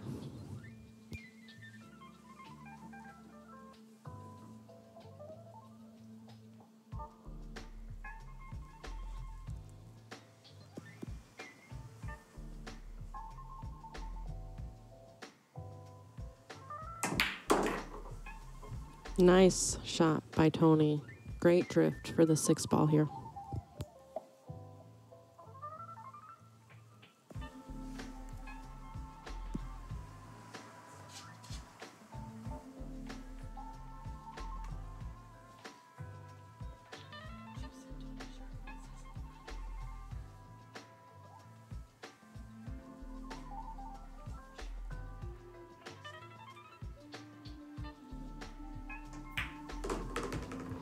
Nice shot on the 6 ball. It's gonna get good shape for this 8 ball off of the 7, I think.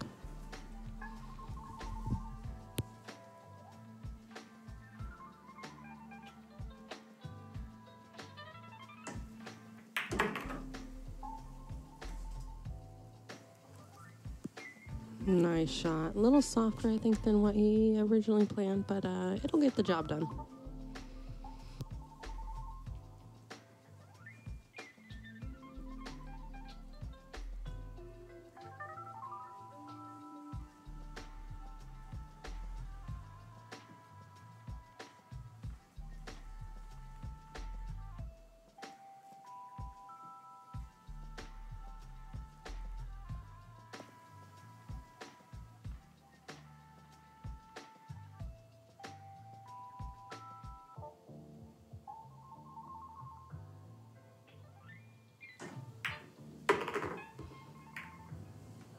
Nice shot on the 8 ball. He got a favorable kiss on the 9, too. Looks like he matched that out pretty well.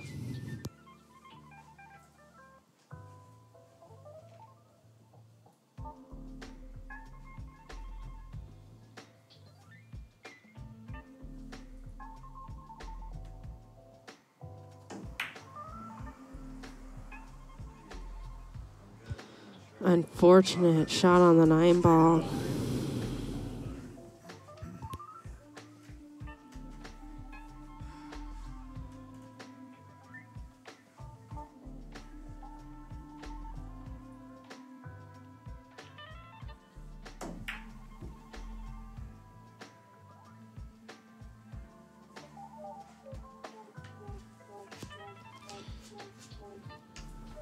Dominic missed the 9 ball and handed it back to Tony.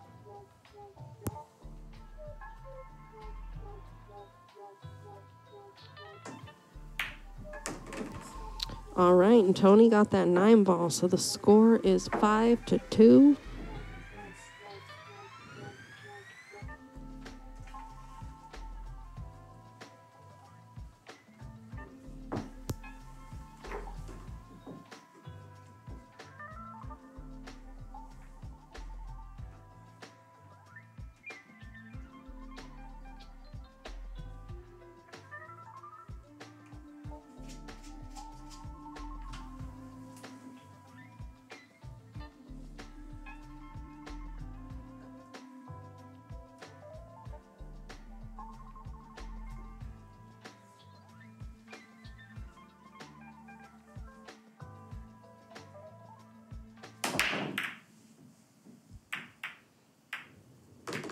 Great break by Tony.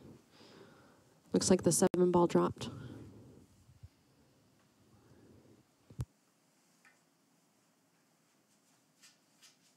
A little close to his work on the 1 ball. He's going to have to be creative here.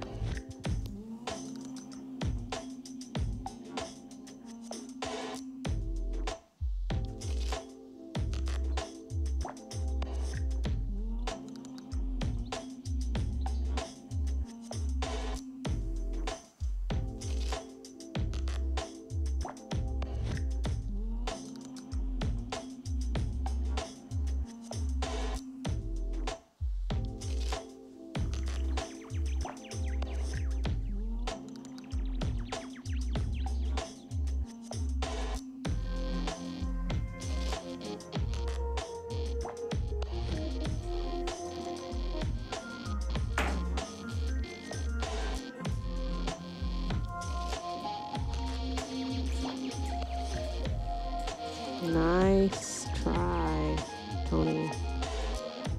Looks like he was going for a two-way there. Both the bank and the safe.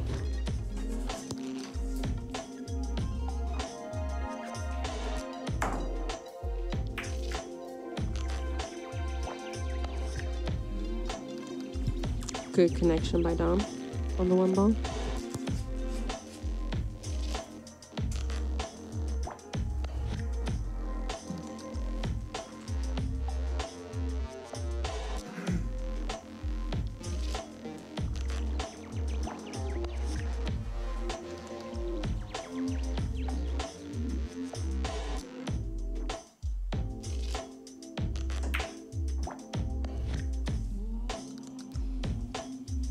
Nice try by Tony, but he left an open shot on the one ball for Dom.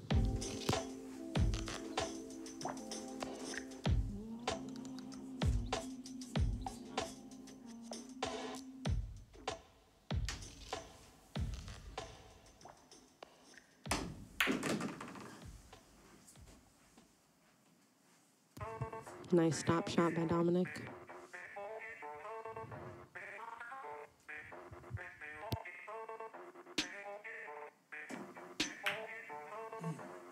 Oh, that side pocket is being tough tonight.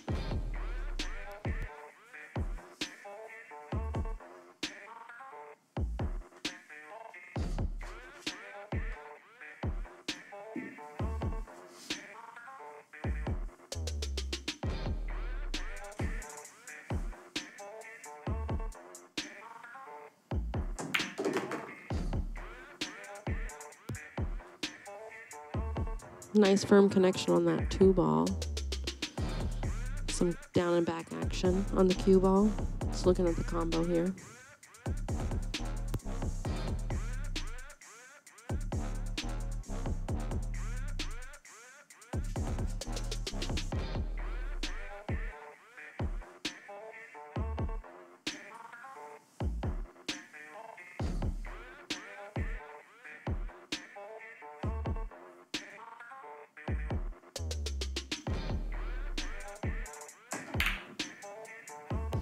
Nice try. That was a tough combo.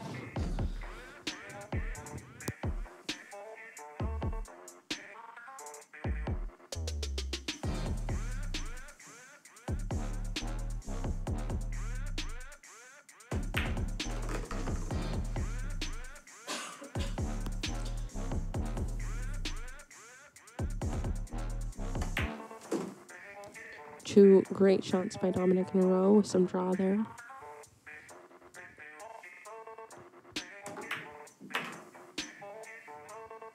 Top English lines him up nicely for the sixth ball.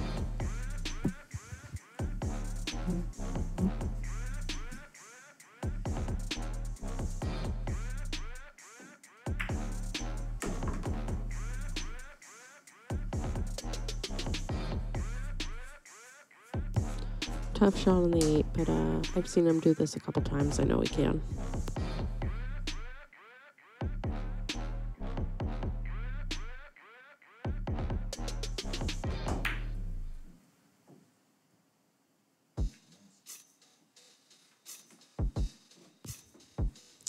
A little bit too much left English, I feel like, and it threw that 8 ball out of the pocket.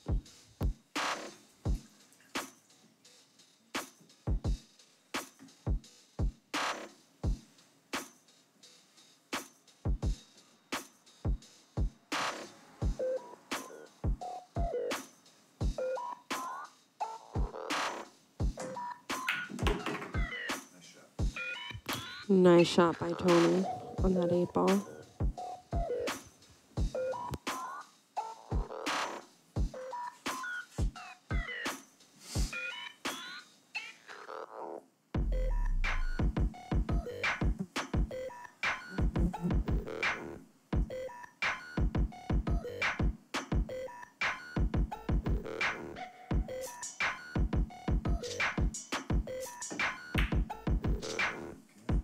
Oh, he barely misses that 9 ball.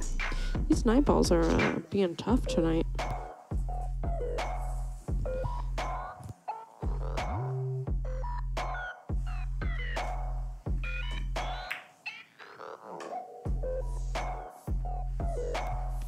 Dominic hands it back to Tony.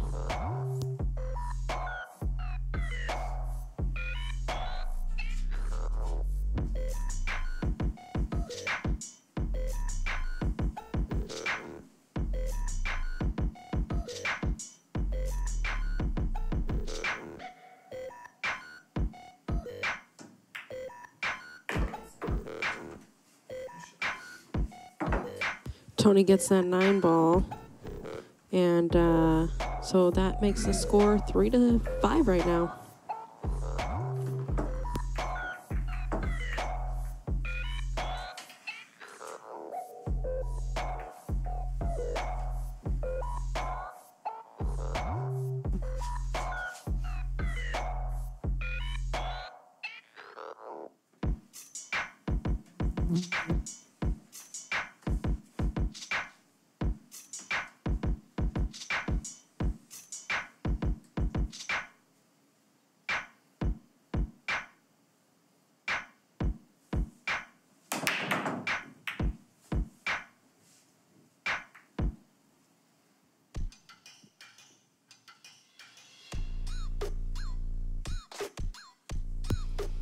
Nice open break there, but nothing fell.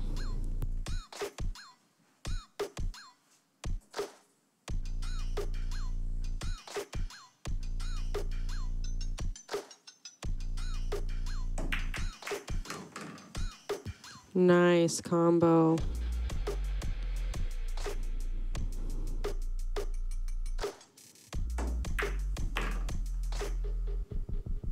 Nice shot on the 1 ball. Great shape on the 2. Way to play that, Dominic.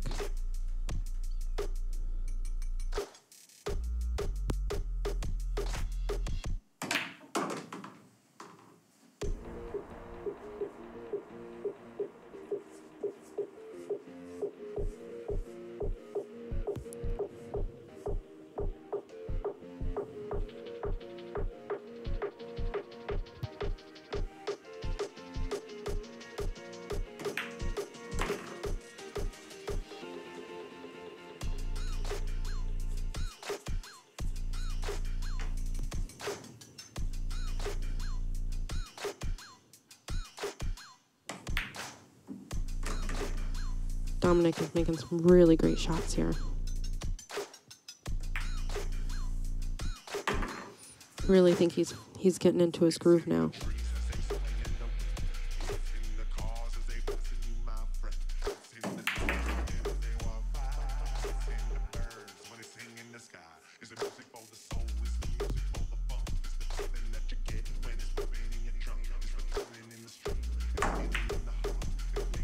Oh.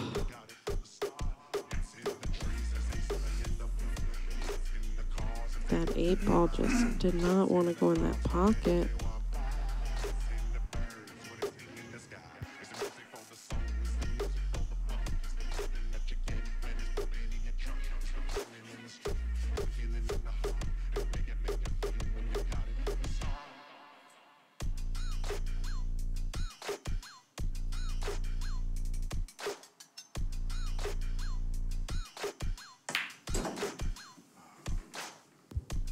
Nice shot on the 8 ball by Tony.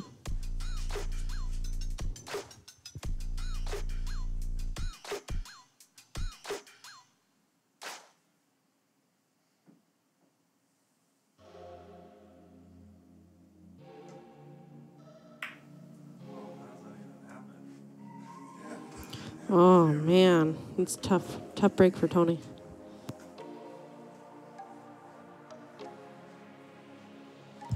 Looks like it still might be a pretty tough 9 ball for Dominic, but I think he's got it.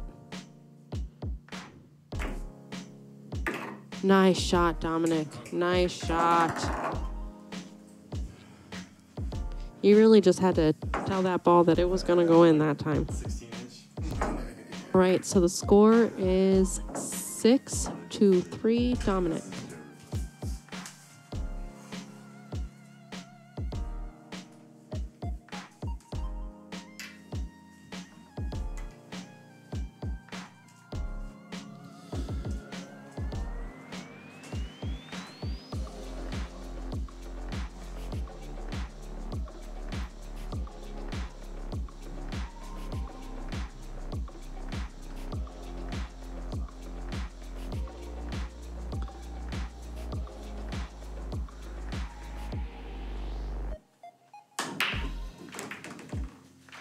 Nice break by Dominic. The 4-ball went into that bottom right corner there, as is typical. A great spread.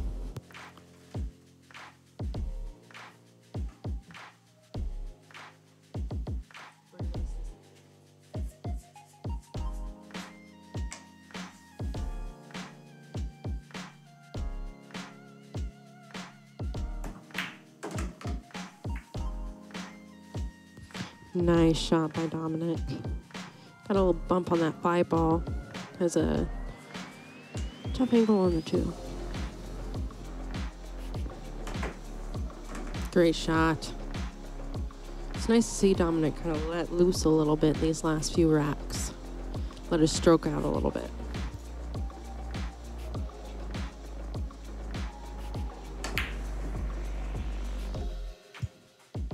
Went for the bank that time, but I think he underhit that ball a little bit.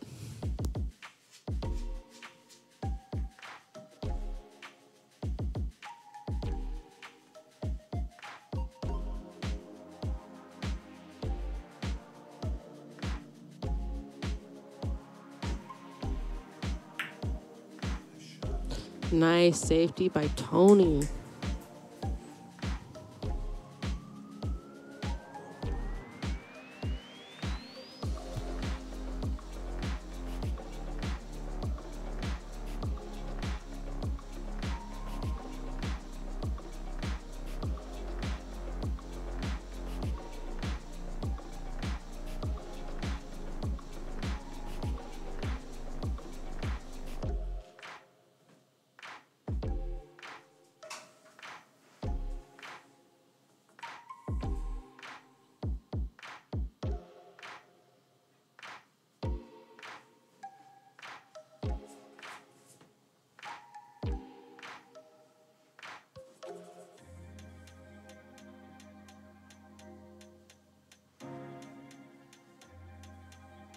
What it is, okay?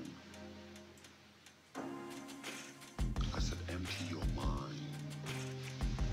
Be formless, shapeless. Great hit by Dominic. That was a tough shot. It becomes the cup. You put water into a bottle, it becomes the bottle. You put in a teapot, it becomes the teapot. Now water can flow or it can crash. Be water, my friend.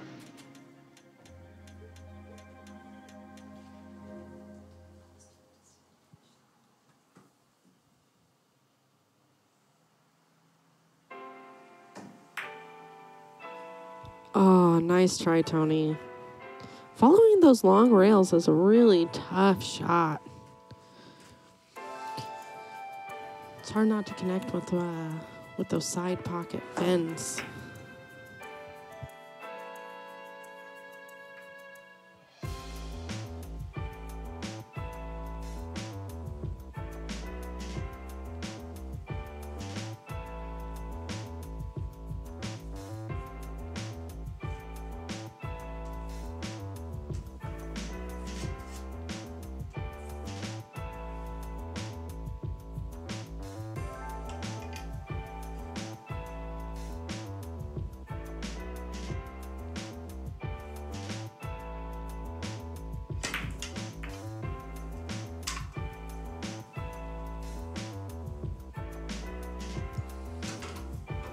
Nice bank attempt by Tony. Got the 9-ball to move a little bit there too. Nice shot, Dominic.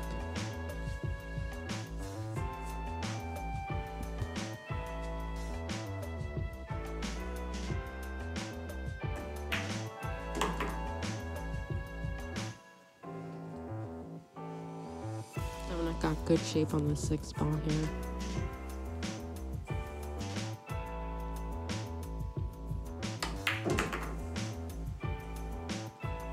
Great way to sneak out past that 9-ball.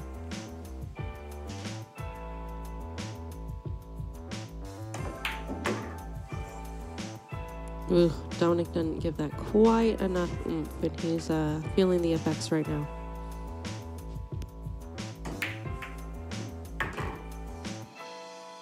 Oh, tough break.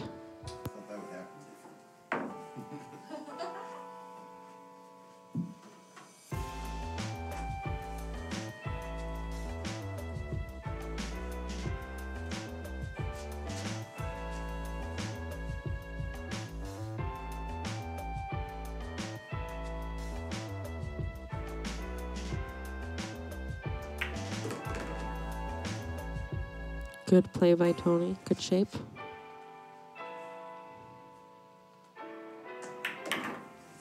All right, good out by Tony, and the score is going to be 6-4. Tony is going to be up to break. Dominic is in the lead.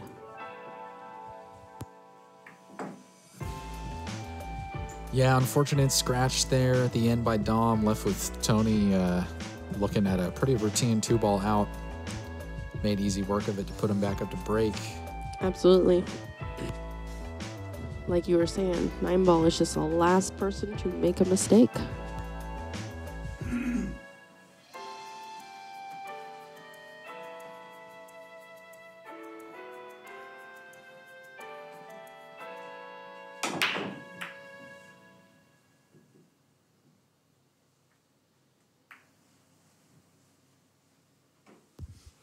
Dry break by Tony, but Dominic's got a long look at the 9-ball, so he went ahead and just grabbed that jump cue. Unusually high amount of dry breaks tonight. I think it's the new pockets. That's what Dom was insinuating earlier.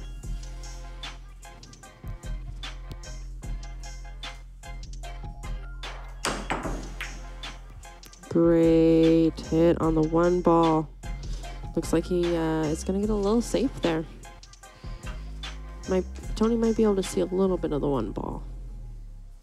But not going to be able to do much with it. It's nuzzled up to that 4-ball.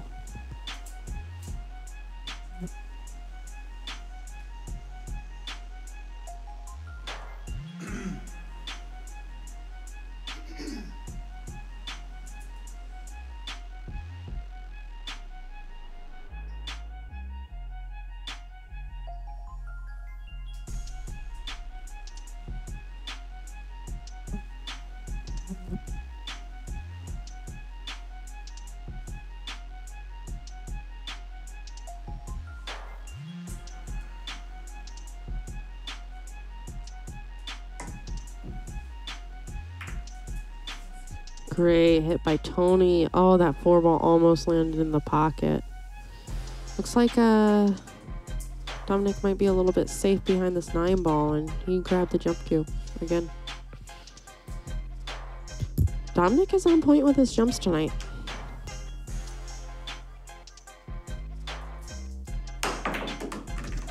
Yes, great shot. He's going to keep the jump cue out again, though, because he's snookered himself behind that 9 again.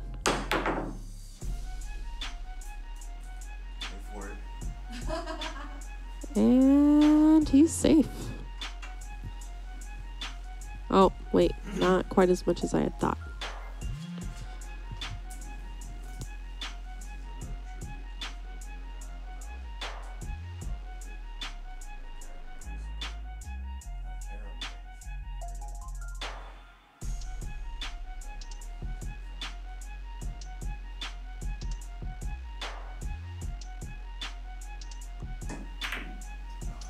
Oh, nice try on the carom from the 2 to the 4. It's a tough shot. Ooh, this is tough. Tough look at the 2, though. Tough break for the previous guy missing a ball, that's for sure. I hate it when this happens.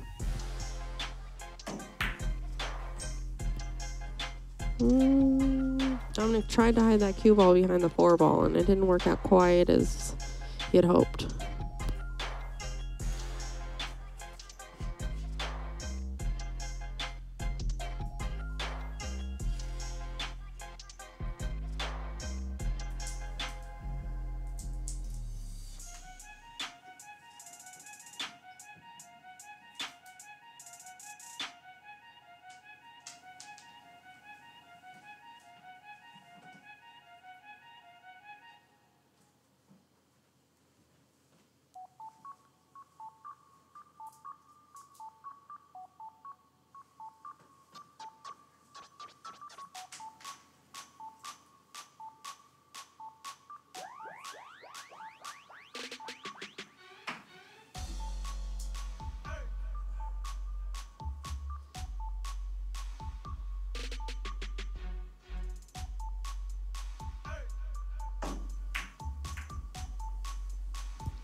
Nice try on the combo by Tony, and still leaves a really difficult shot for Dominic here.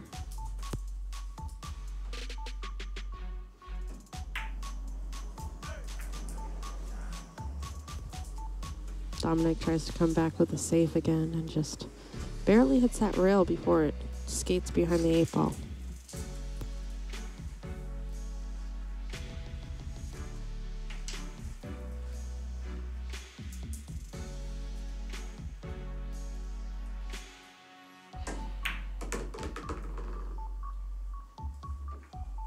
Nice shot, Tony. He left himself tough on that 3-ball, though.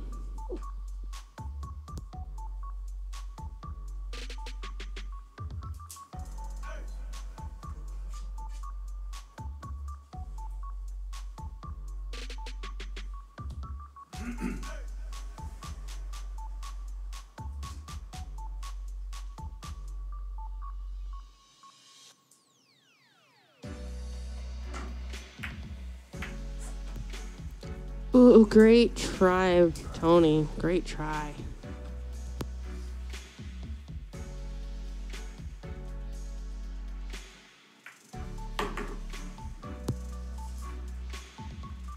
Nice shot, Dominic. He overrolls it just a little bit.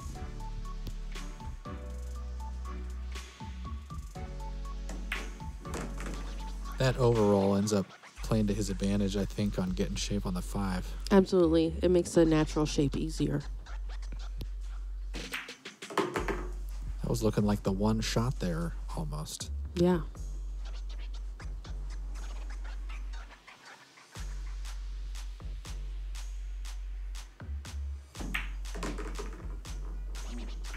Ooh. Dominic plays a little bit too much English on that shot and collides with the 9-ball. Gets on the short side of the 7.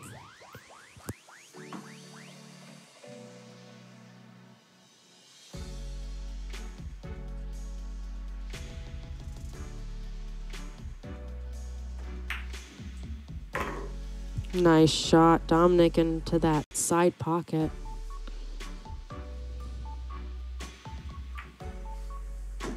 Good job.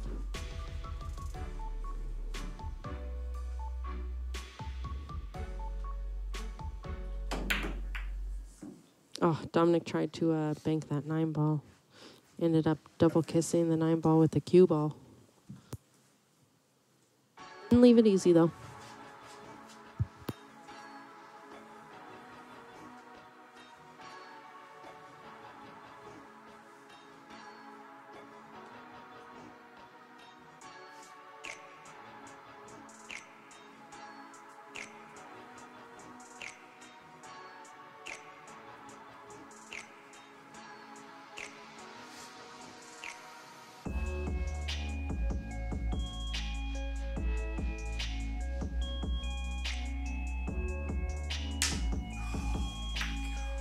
Oh, Tony miscues on that 9-ball.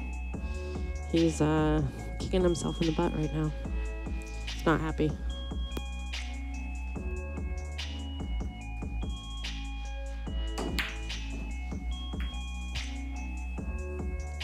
It was an unfortunate miscue, but on the bright side, he still made contact with the ball. And the shot that he left on was a little bit of an awkward one. Absolutely. Out in the middle of the ocean there. Yeah. Dominic missed that 9-ball and gave him another chance at it.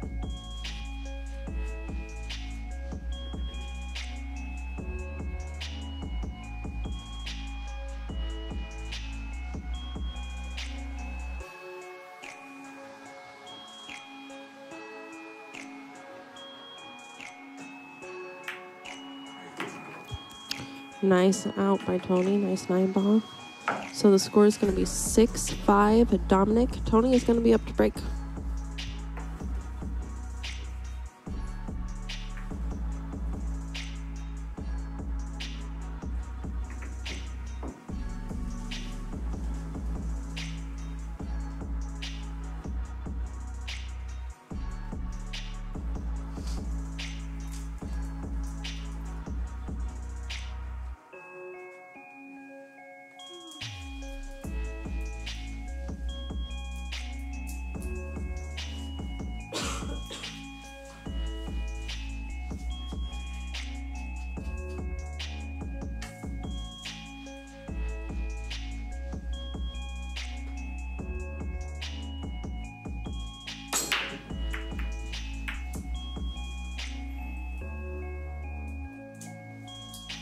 Dry break again. Dominic has a good look at that one ball.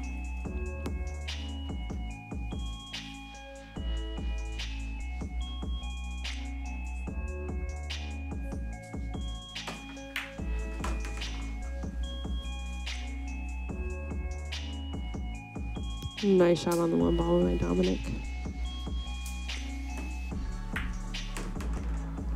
Good top, left English. Good shape on the 3 ball. He's got to go all the way down that rail, but he's got it. Oh, it just rattles right out of that pocket, unfortunately.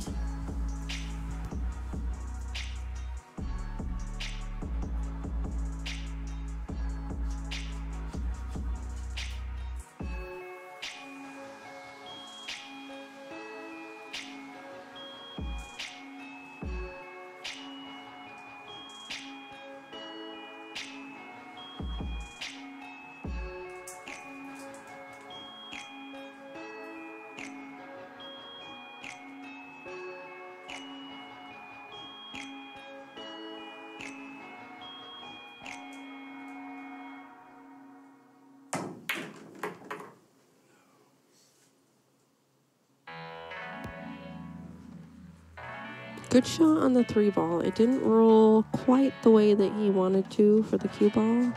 He's going to end up kicking at this 4. I think that he can do something. He can get creative here.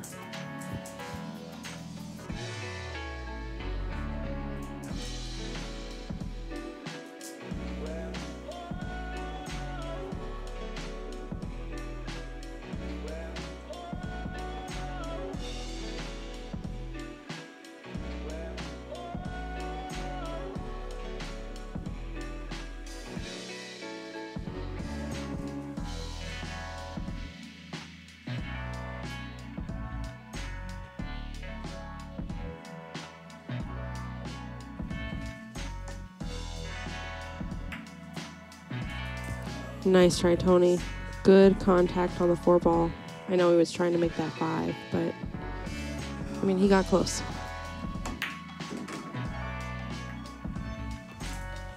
Good shot, Dominic. Nice slow roll for the 5.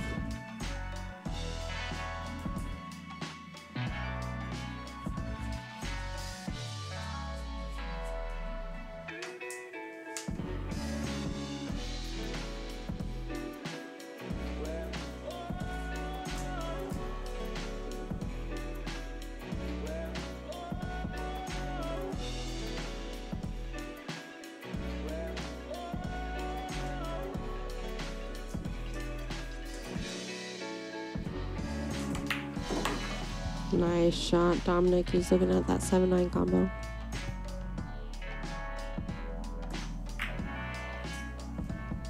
Nice try.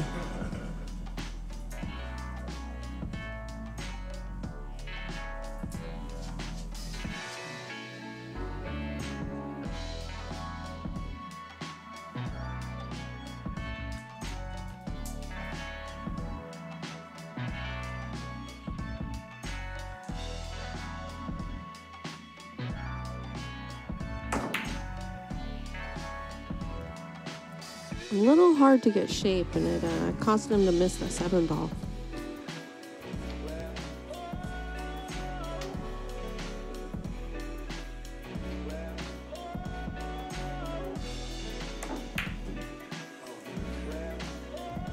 Dominic rattles that 7 ball and leaves it in the pocket.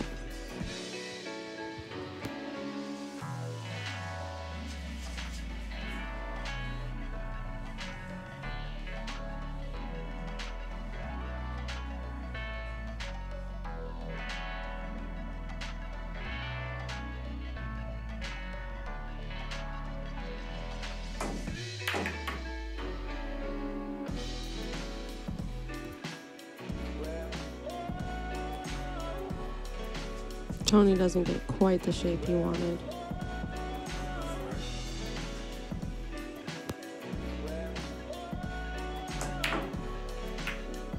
Ooh, he went for the bank on the 8 ball. I was not expecting that.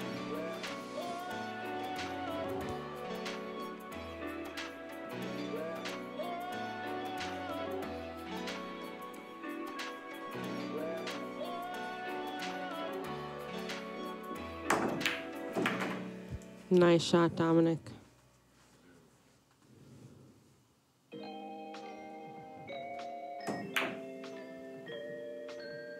Ooh, and he almost banks it. Oh, he banks the 9 in for the win. Oh. What a way to finish it out.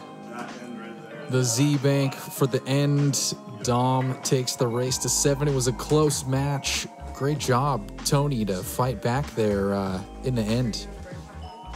Made it close, so we're going to move on to the break pot. Tony has put his $10 in the pot, and here's how we do the break pot. You got to run all the balls out with a legal shot all the way out to 9. You can carom the 9 in. You can combo the 9 in. You just got to run them out. Every shot has to be a legal shot. Luck counts. Eric's racking them up here. No magic rack. Am I forgetting anything, Eric? No. Flop counts. You have a 20% cut. And yeah, Tony, if you run all the balls out or sink the 9 in a legal way, you're going to take 90% of the break pot home. I think we're at $75. Is that right?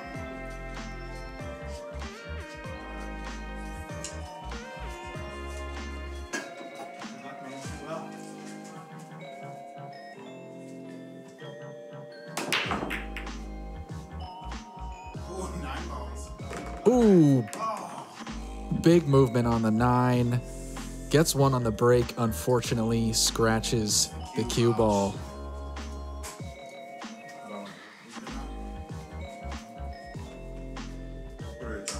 I'm back too.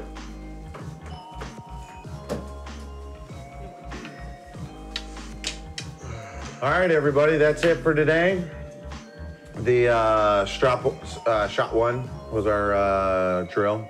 A little bit of follow there on the shots. I was using it quite a bit. I don't know if you guys caught that, but there are a couple shots there where it looked like I kind of was going to comfortably stop the ball, but I like pushed myself a little bit to go for that float for just a little bit better of position.